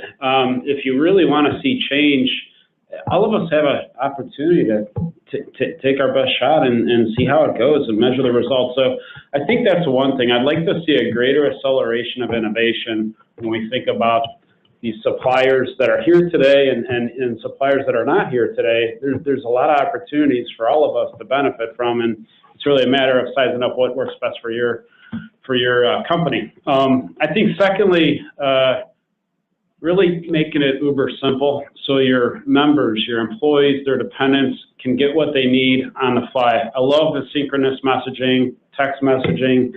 I like personalized communication. I don't want any barriers to prevent or preclude any of my members from either not knowing that something's available or there's a cost barrier or something else. So anything we can do to simplify that, I think, goes a long way. So communication is essential. Thank you. Are any of you using bundled, in terms of payment reform, bundled payments? We talked a little bit about ACOs today. We talked a little bit about COEs, Centers of Excellence, high-performing networks. Any of those strategies, and Jason, I know you are, so I'm going to ask you to go last. But Sue, would you start? Sure. We do use bundled billing with Carum Health. It's one of the centers of excellence for spine and back and knee surgery, and we fly employees out with a companion, all expenses paid, everything is bundled. They never see a bill, which is great. And the first time we rolled it out a few months ago, well, it's about, I would say, a year. We've had about 26 surgeries, and a lot of that came from communicating and as well as referral from Hinge Health. So Hinge Health, our partners refer each other to the appropriate partners. So Sue, what are the specific surgeries that are included in that bundle? Oh, I don't want to have everybody assume we know. Yes, there's lots of them. There's spine, there's knee, there's back, shoulder, bariatric surgery. That's been huge. I mean, we get emails all the time saying, is this real? Is this a scam? It isn't a scam. It works, and we see the results with the patient. They have the team care, they have the concierge that handles everything. We fly them out so that they can get with the surgeon of their choice that Carum Health has negotiated with. And I can't tell you enough, before all of this, I thought to myself, probably it is a scam, but because I'm in benefits, I know it isn't. It works. So, it's something really good to look into. And that is at zero cost, including flying a family member out with them? Travel, accommodation, you name it, food, everything is included. It's not Cancun, though? No, it's not okay, Cancun. I'm just checking. But it's San Francisco. Oh, well, that's yes, pretty nice. So, yeah. Do you weigh the deductibles as well? So the only thing is employees have to meet the IRS deductible, which is $1,300, but they don't have to meet our deductibles, the employer's deductibles, just the IRS. And the travel cost it's taxed, it's taxable. Okay, all right, interesting. Mm-hmm. I can skip you. You guys are not doing it. That's okay. Jason, I know you talked about some of it, but any other pearls to share, or and did you talk about what the employee is paying out of pocket? I don't recall. Yeah, so like with our direct contracted COEs, we offer the same types of high cost procedures, hips, knees, backs, bariatric, and cardiac. For example, at Cleveland Clinic, they'll perform heart valve replacement procedures. So it's all fully covered, similar to Carum. The thing that's interesting about Carum to me is that they've grown from, I would say, a West Coast to more of a national footprint. And more recently, they just signed Rush here for orthopedics. So they got some really top flight facilities nationally. So that it's an interesting play as far as how they're not just taking the burden off an employer's shoulders, but they're enabling really all the heavy lift work to be done on their behalf. They're analyzing everything. They're contracting with, the top flight systems. And the bundled strategy incorporates a warranty. So if there was a readmission for whatever reason, it's going to be on the back of, the system that did it within a certain time frame. So there's a lot of interesting advantages to maybe take the burden off the employer's back and seriously at least contemplate someone like a Carum Health, and there's a couple others in that space that are trying to compete to bring bundle payments forward. Hi, Cheryl. Just another point. I just wanted to ask in the audience, has anyone had surgery, major surgery? Do you remember that duffel bag with all the bills in it? Lots of bills. Nobody knows what to do with it. You're sick. And the last thing you want to do is worry about bills. And that's what I loved about this Carum Health. I had surgery, major surgery, and I just used to put it in a duffel bag because I just couldn't deal with it. And that's no more. And I thought, where was all of this when I needed it? So for me, when I see these solutions, these little pockets that we can address, it's like, oh, for me, because it really makes me feel that what I'm doing is worthwhile, because it doesn't just impact me, it impacts so many lives. And so I'm not a marketing person by any means, but I can only tell you what works for us. It's those little things that add up and help support a positive culture of health within an organization. Right. Rebecca, you wanted to add something. That's the perfect segue, Cheryl. So while you don't do that, I did want to mention something. As I told you, we really encourage that people go to a ROSTI first, but that's not always. Go to what first? I'm sorry. A ROSTI. Our alternative MSK solution. Got it. Where we want to send everybody. But in the cases where that doesn't work and surgery is needed, we've really in the last few years, and this is to one of your earlier points, tried to push a culture of informed healthcare consumerism, which is that this is not free money. You're paying for it whether you don't think you're paying for it, and there is a way for you to shop and be an informed consumer. If you would look and see what the best quality of car is for the best price, why wouldn't you do that for your healthcare? We have a fantastic healthcare transparency tool, so that if someone does need an MRI, they're paying $500 instead of $2,600. Case in point, I ended up needing MRI. I could see where I could go and not pay triple the amount or more than that. And this tool also has quality data when appropriate. An MRI is an MRI is an MRI. A knee replacement is not always a knee replacement. Cleveland Clinic is the best in Ohio, in the country for heart. They're actually in the 8th percentile for joint replacement. So I would say go there for your heart and go there for your knees. So we really encourage that people shop for their healthcare. You are your best healthcare advocate. We've been talking about this internally because I recently was going to speak at a conference and Denise spoke on my behalf because I was not available.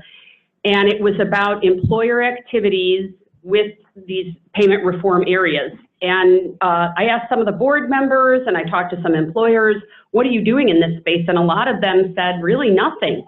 We're waiting for the proof that they work. So what would your criteria, whether it's a bundled payment, an ACO, a CEO, what are the top criteria for you to decide that this is the right thing to do? We know it's the right thing to do if it's got the right value-based benefit design tied into it, right? To remove cost to that patient, to make sure that they go to the best quality facility. But what's the rationale? What's part for the outcome? Now I'm confused by that question. We know that we should be achieving an outcome, and we know that employers are on the precipice of moving in that direction. We're bombarded by vendors that are talking about doing these things. Do you have any advice other than just do it and what to look for? Maybe that's a better question. Jason, would you start? Yeah, I think the clinical outcomes are essential. So you have to validate the quality and the track record of whoever you're sizing up. And we took a pretty rigorous approach. Boy, this goes back maybe 4 or 5 years ago. We had Cleveland Clinic as the first direct contracted COE at Boeing about 7, 8 years ago. But, after a couple of years of trying to assess the market, we just rolled up our sleeves, went down the street to Northwestern, went to Mayo, went to Cedars-Sinai, Johns Hopkins, Cleveland Clinic, the list goes on, and we really want to understand what kind of rigor are they deploying to ensure that the right patient's getting the right procedure at the right time. If they should go back to a ROSTI or somebody else, let's do that and avoid this altogether.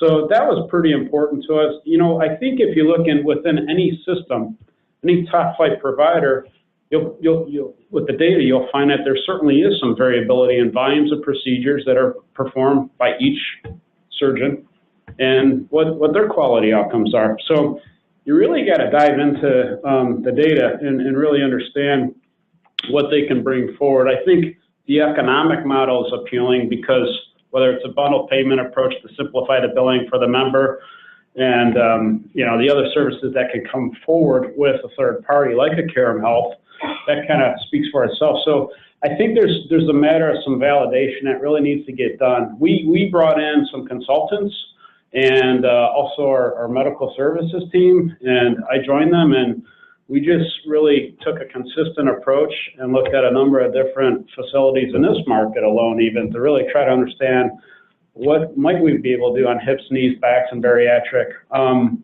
as well as cardiac. But I think if you have a joint effort where you take a consistent approach, that's validated on the evidence of what they've done, that'll go a long way.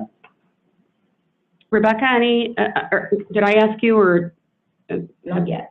I mean, as far as the healthcare transparency tool for us, because I can't speak to the other stuff, it was something that our benefits VP really wanted to do. And so we looked at the data that was there and decided it was the right thing to do, have started using it, and now we're in the step of integrating it with the wellness program. So my goal is always to see what all of the wellness services are, make sure they're as integrated as possible, and have, or incented exploring the platform, and am now going to the next step of incenting usage of the platform. So if someone goes to a green provider, whether it's for cost or quality, the idea is that they would be incented in the wellness program to do so. That is also going to allow us to send claims data to this vendor so we can get an ROI on our actual claims data. So when you want to get an ROI, we all know that there's value in this stuff that can't be measured, but there's also some great stuff that can be measured. I've done the same thing for the wellness program. So taking your specific outcomes, your specific data, and saying, look, this is what we got out of it. The more effort we put into it, the more benefit we will reap. Sue? I agree. One of the things that we did, we went through consultants, and they tell you the best in the space are number 1, number 2, number 3. And they do all the back bending work for you. So there's very little that you have to do. The next thing that we did was we get references, employers like ourselves in our space, in the transportation. We're a food company, but we're usually deemed in the transportation space. So we get references from these folks that have already gone through this process, knows how it works, and we speak to them. And then the other thing that we do is we look at the cost, the claims. Because I know most of you and all of you have debrief sessions with vendors. When they come in, what do? They have these really pretty PowerPoint presentations, and they tell you how all the claims and the claim dollars, and you've just seen dollars just going out the door, and you're like, okay, well, what's the solution? It didn't come with a solution. So one of the things we did this year is we looked at, well, we do it every year, but we looked specifically at pockets of care. So overall, we would look at, where the claim dollars going. It's cancer, it's MSK, it's diabetes, but where? What regions, what areas? And so now we're targeting these areas. So again, more personalized communication, making sure that these folks, because they get a little wigged out when they know that you know. So none of the communication comes from corporate. It comes from the vendor themselves. But I look at the communication to make sure it's appropriate for our population. It's simple, it's easy, it's lots of white space, and then it's reflective of the population. So it does not have an office worker when we're wanting to send messaging to a warehouse worker. Things of that nature, little subtle things that make them feel that we know what they're needing.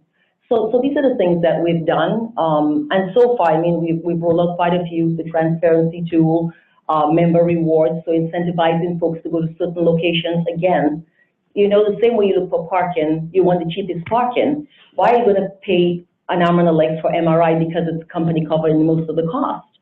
So again, consumerism, helping the employees to help you bring down those costs, so premiums remain at a low. Everybody had it. Go ahead. I was going to say, and some of that's education for people who aren't on a high deductible plan, or if they hit their deductible, that money still means something. I've had, at our last benefits fair, I had a really great conversation with someone, and he was like, well, I don't care if my deductible's already been met. It really doesn't matter where I go. And I'm like, actually it does, and here's why. And luckily I had the relationship with him that I could really go into that and explain to him how it was going to, increase premiums over time if everybody thought that way, because he was like, well, it's not my fault, it's not my MRI. And I'm like, no, but it's the mass thought process of that. People going to providers, regardless of what the quality or the cost is, that causes this inflation problem year over year. So having those conversations, making sure people understand how benefits work, because most people don't outside of this room. Have any of you had pushback by your health plans? I always say if a health plan doesn't build it, the market crops up. We employers built the worksite wellness and well-being industry because health plans weren't doing that effectively. And I think it's true of this industry. Did any of you have pushback from your health plans that you maybe wanted to carve certain things out, whether it was an ACO? Providers, this conference that Denise and I were working with, it was all about having physicians in the room that were ready to do direct contracting. And I don't know what the criteria was. Obviously, you have to have the outcomes. You've got to make sure that they're the right provider at the right price, the right patient, and all of those things. But did any of you have pushback from your plans if you tried carving things out like imaging?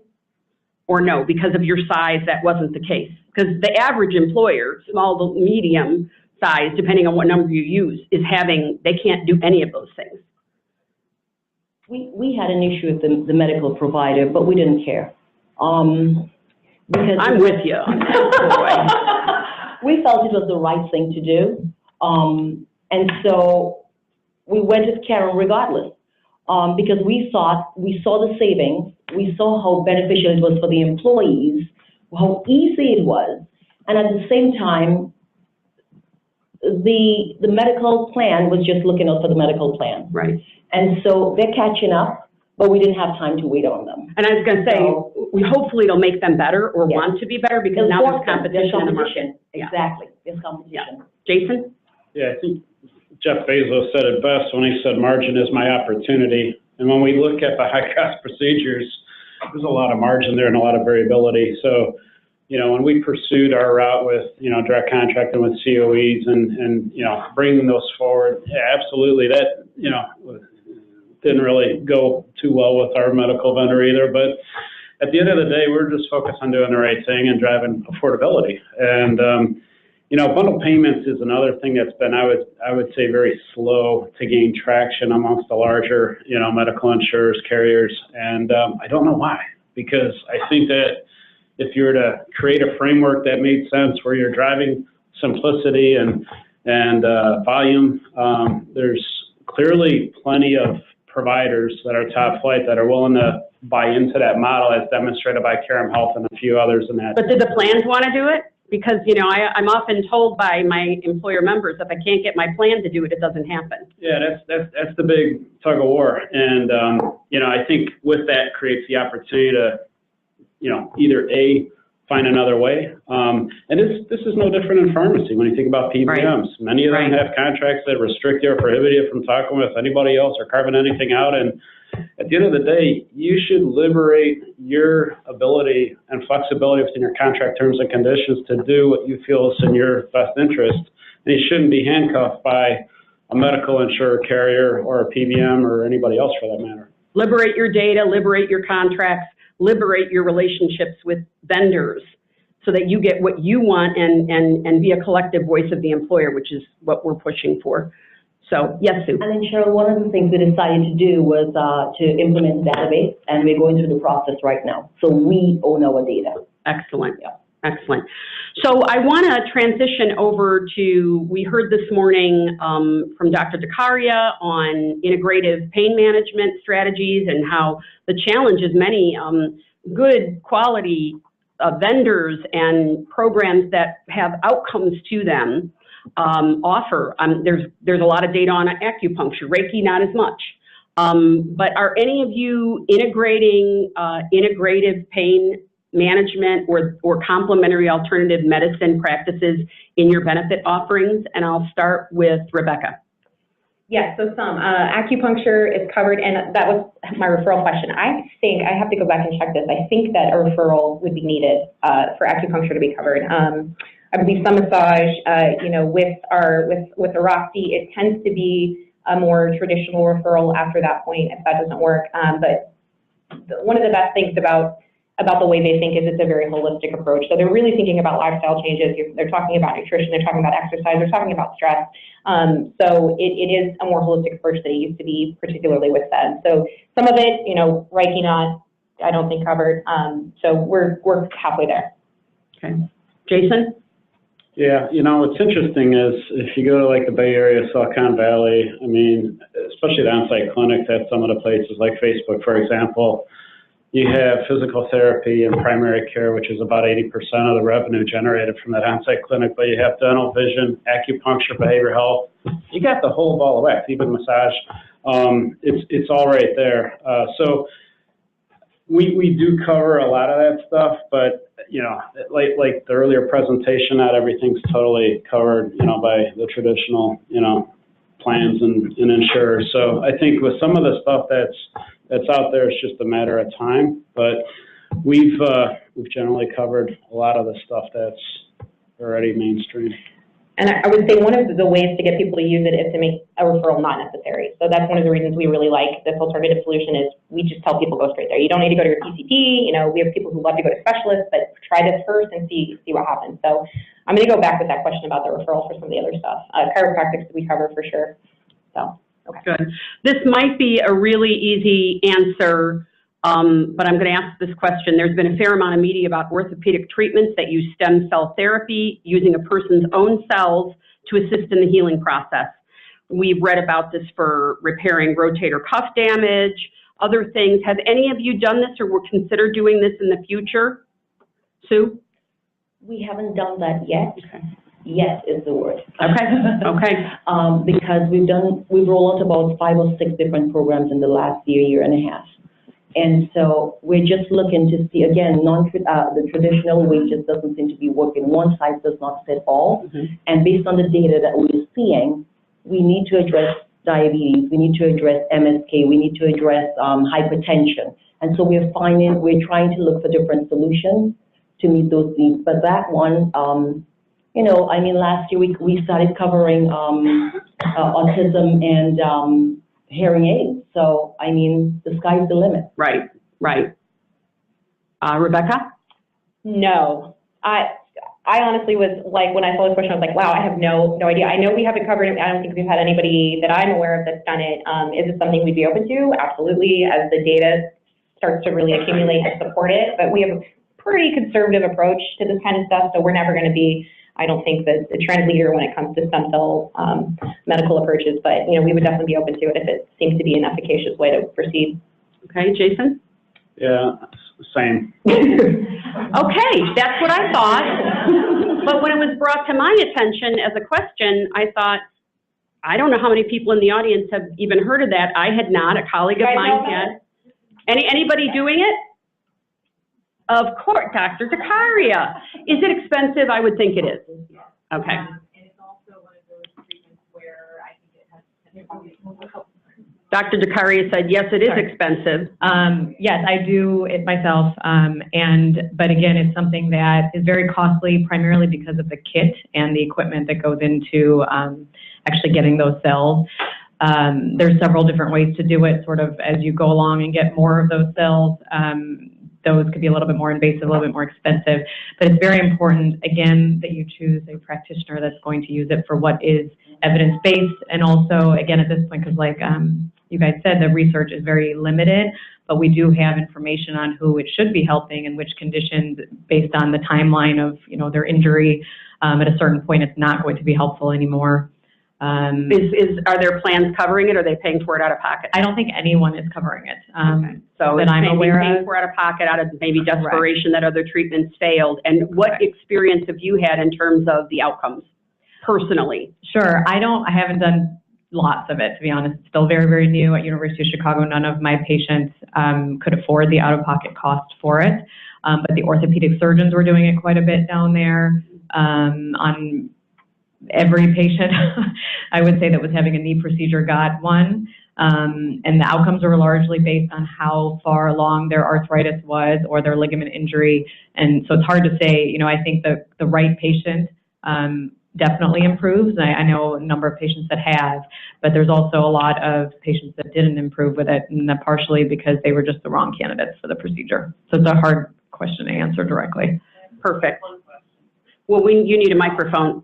And then I have one final question for the panel, and then we're going to go to the audience. So if you have questions, get them ready. Go ahead, Jane. Just in response to you saying it's very costly, more costly than surgery or less costly? No, it's not as costly as surgery. So She said not as costly as surgery. Okay.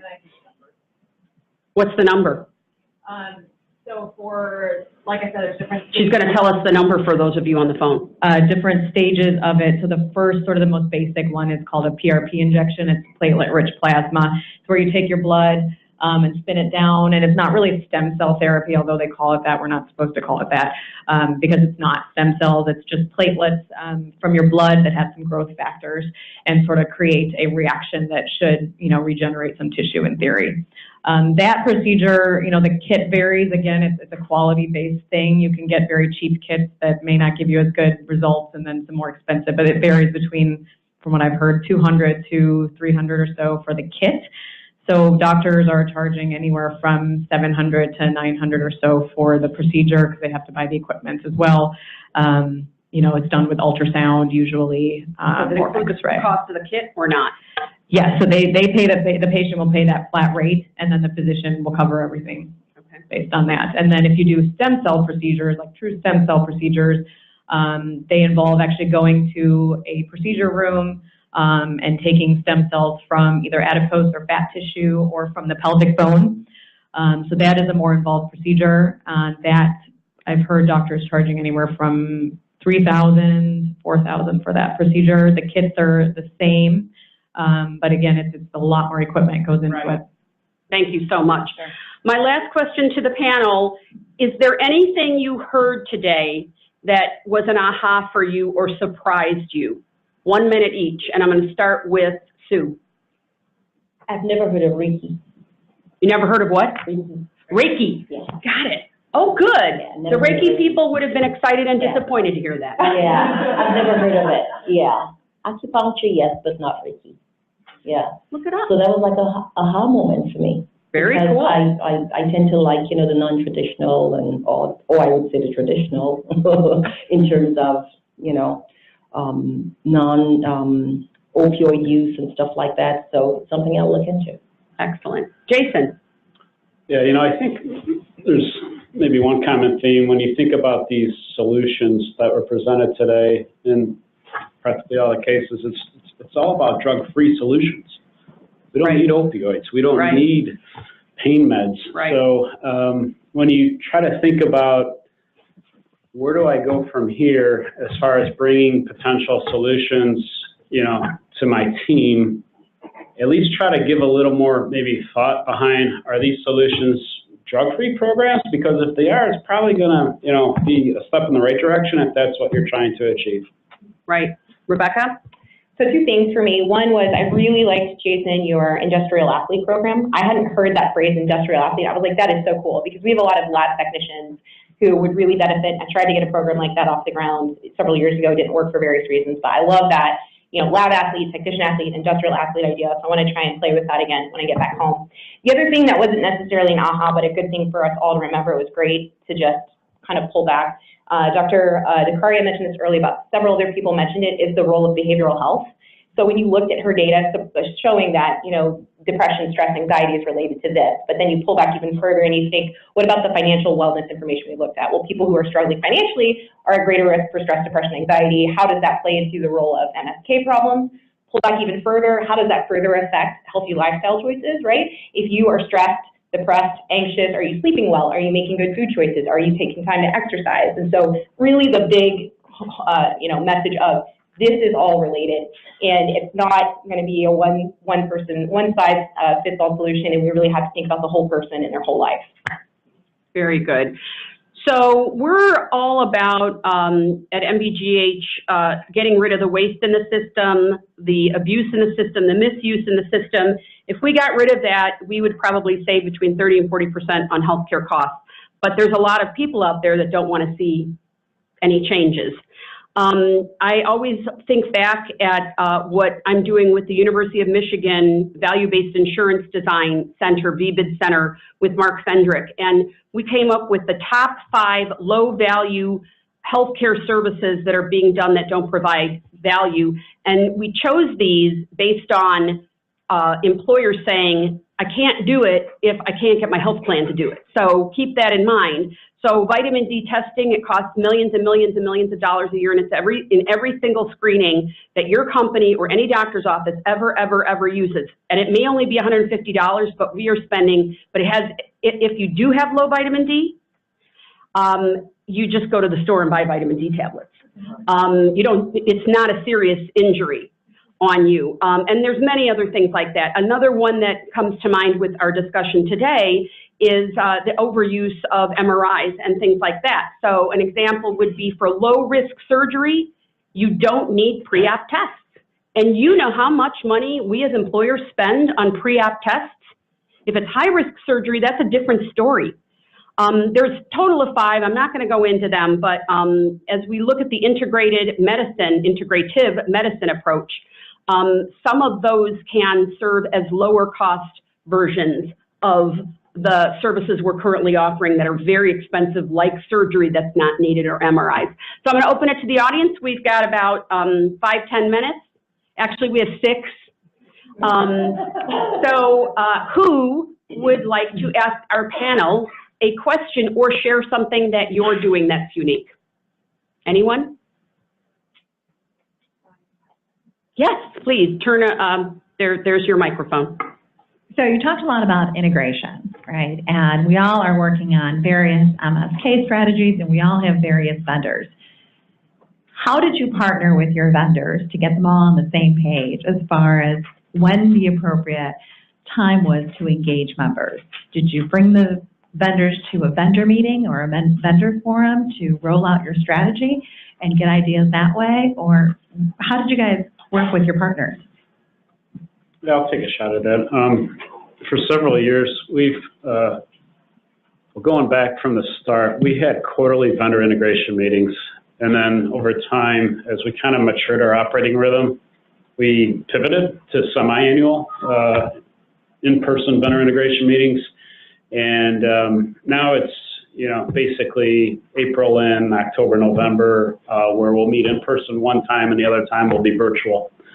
But what we've tried to demonstrate are case studies and real life examples where, there was maybe a member situation that required multiple vendors, could be medical, could be PBM, et cetera. And they kind of mapped out the whole member journey of from day one to the finish line, what happened in each of the different swim lanes or work streams, and how did they come together to, drive a better outcome, identify any blind spots, help each other out in that regard.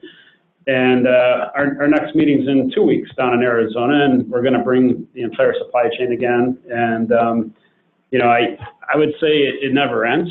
We continue to try to refine and improve. The one thing that I think is a challenge across the whole space is there's such a real opportunity for someone, and I don't know who that someone is going to be, to bring it all home as one hub. And I can't wait till the day comes, but there are roadmaps that I have seen from multiple suppliers that are trying to ideate and get to that point. So it's probably just a matter of time. It's not going to happen tomorrow or next year, but if they stay true to their path forward, I think we'll be able to drive even a simpler, better integrated solution. I agree. One of the things that we do is we do a lot of, we tend to do a lot more asking of our vendors. What's happening in that space? What are your other clients doing? So we put their feet to the fire. We ask them what solutions. What do you think? What would you do? One of the things we do as well is we don't shy away from trying something different. The worst that can happen is it doesn't work, but at least we tried it. And then we realized, okay, maybe we shouldn't do it that way. Maybe we should try a different way.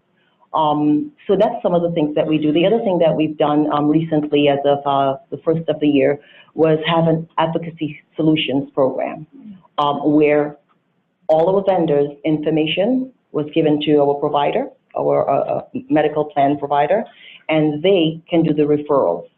So if someone calls in about something medical related, but you see that probably based on their weight, probably it might be a weight loss solution, then you guide them to the weight loss program. So they have all of that information, and then they do the transferals back and forth. So it works very well for us. I just haven't gotten the stats yet on it, but I put all of them in contact with each other so they can, transfer information and do it that way. Agree with both of those. So I really like Jason's point about the hub. We've got to do a better job of having everything together. So, we have the benefit stuff on one side, but it's a lot of clicks to get anywhere, and then we have the wellness platform. People can get stuff through there. It's still not as integrated as it should be. Agree with the referral process. Employee assistance programs should be referring people out to all of your programs as well as your health plan. And then to answer your question, when? There's no such thing as too early to get these things in front of employees. I want somebody to know about our MSK solutions before they get hurt, right? Because the risk is if they get hurt and they make that appointment or they go to urgent care, I've already lost that opportunity. So the more that they can know about it before they need it, then the better they'll remember, oh, Rebecca was telling me I need to do this. I'm going to email her again and see how I get there. So get it out in front of people all the time as much as possible. And then there's one last thing. Sure. With regards to what I've noticed in our company, might be different for others, is during annual enrollment, people are all ears. And after that, they're done. So that's a good time leading up to annual enrollment. You give them little bits, little bites. I call it benefit bites. Give them little benefit bites. So by the time it comes to annual enrollment, they have the information they need to make informed decisions, including the no-cost programs to them. Costs us money, but the no-cost programs to them, like the MSK and so forth. Yeah. All right, very helpful. We're almost done. Let's thank our speakers.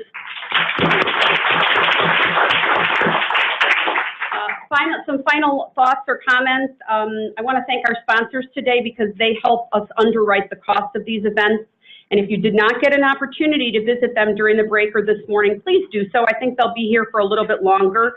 I want to thank all of you who were in attendance or participated on the webinar. Like I said, we had 90 or 100 people that registered for this event, and we're grateful. We knew it was a very important topic. You can see these are our next programs. Make a note of them. Contact staff if you have any questions. If you didn't get an annual conference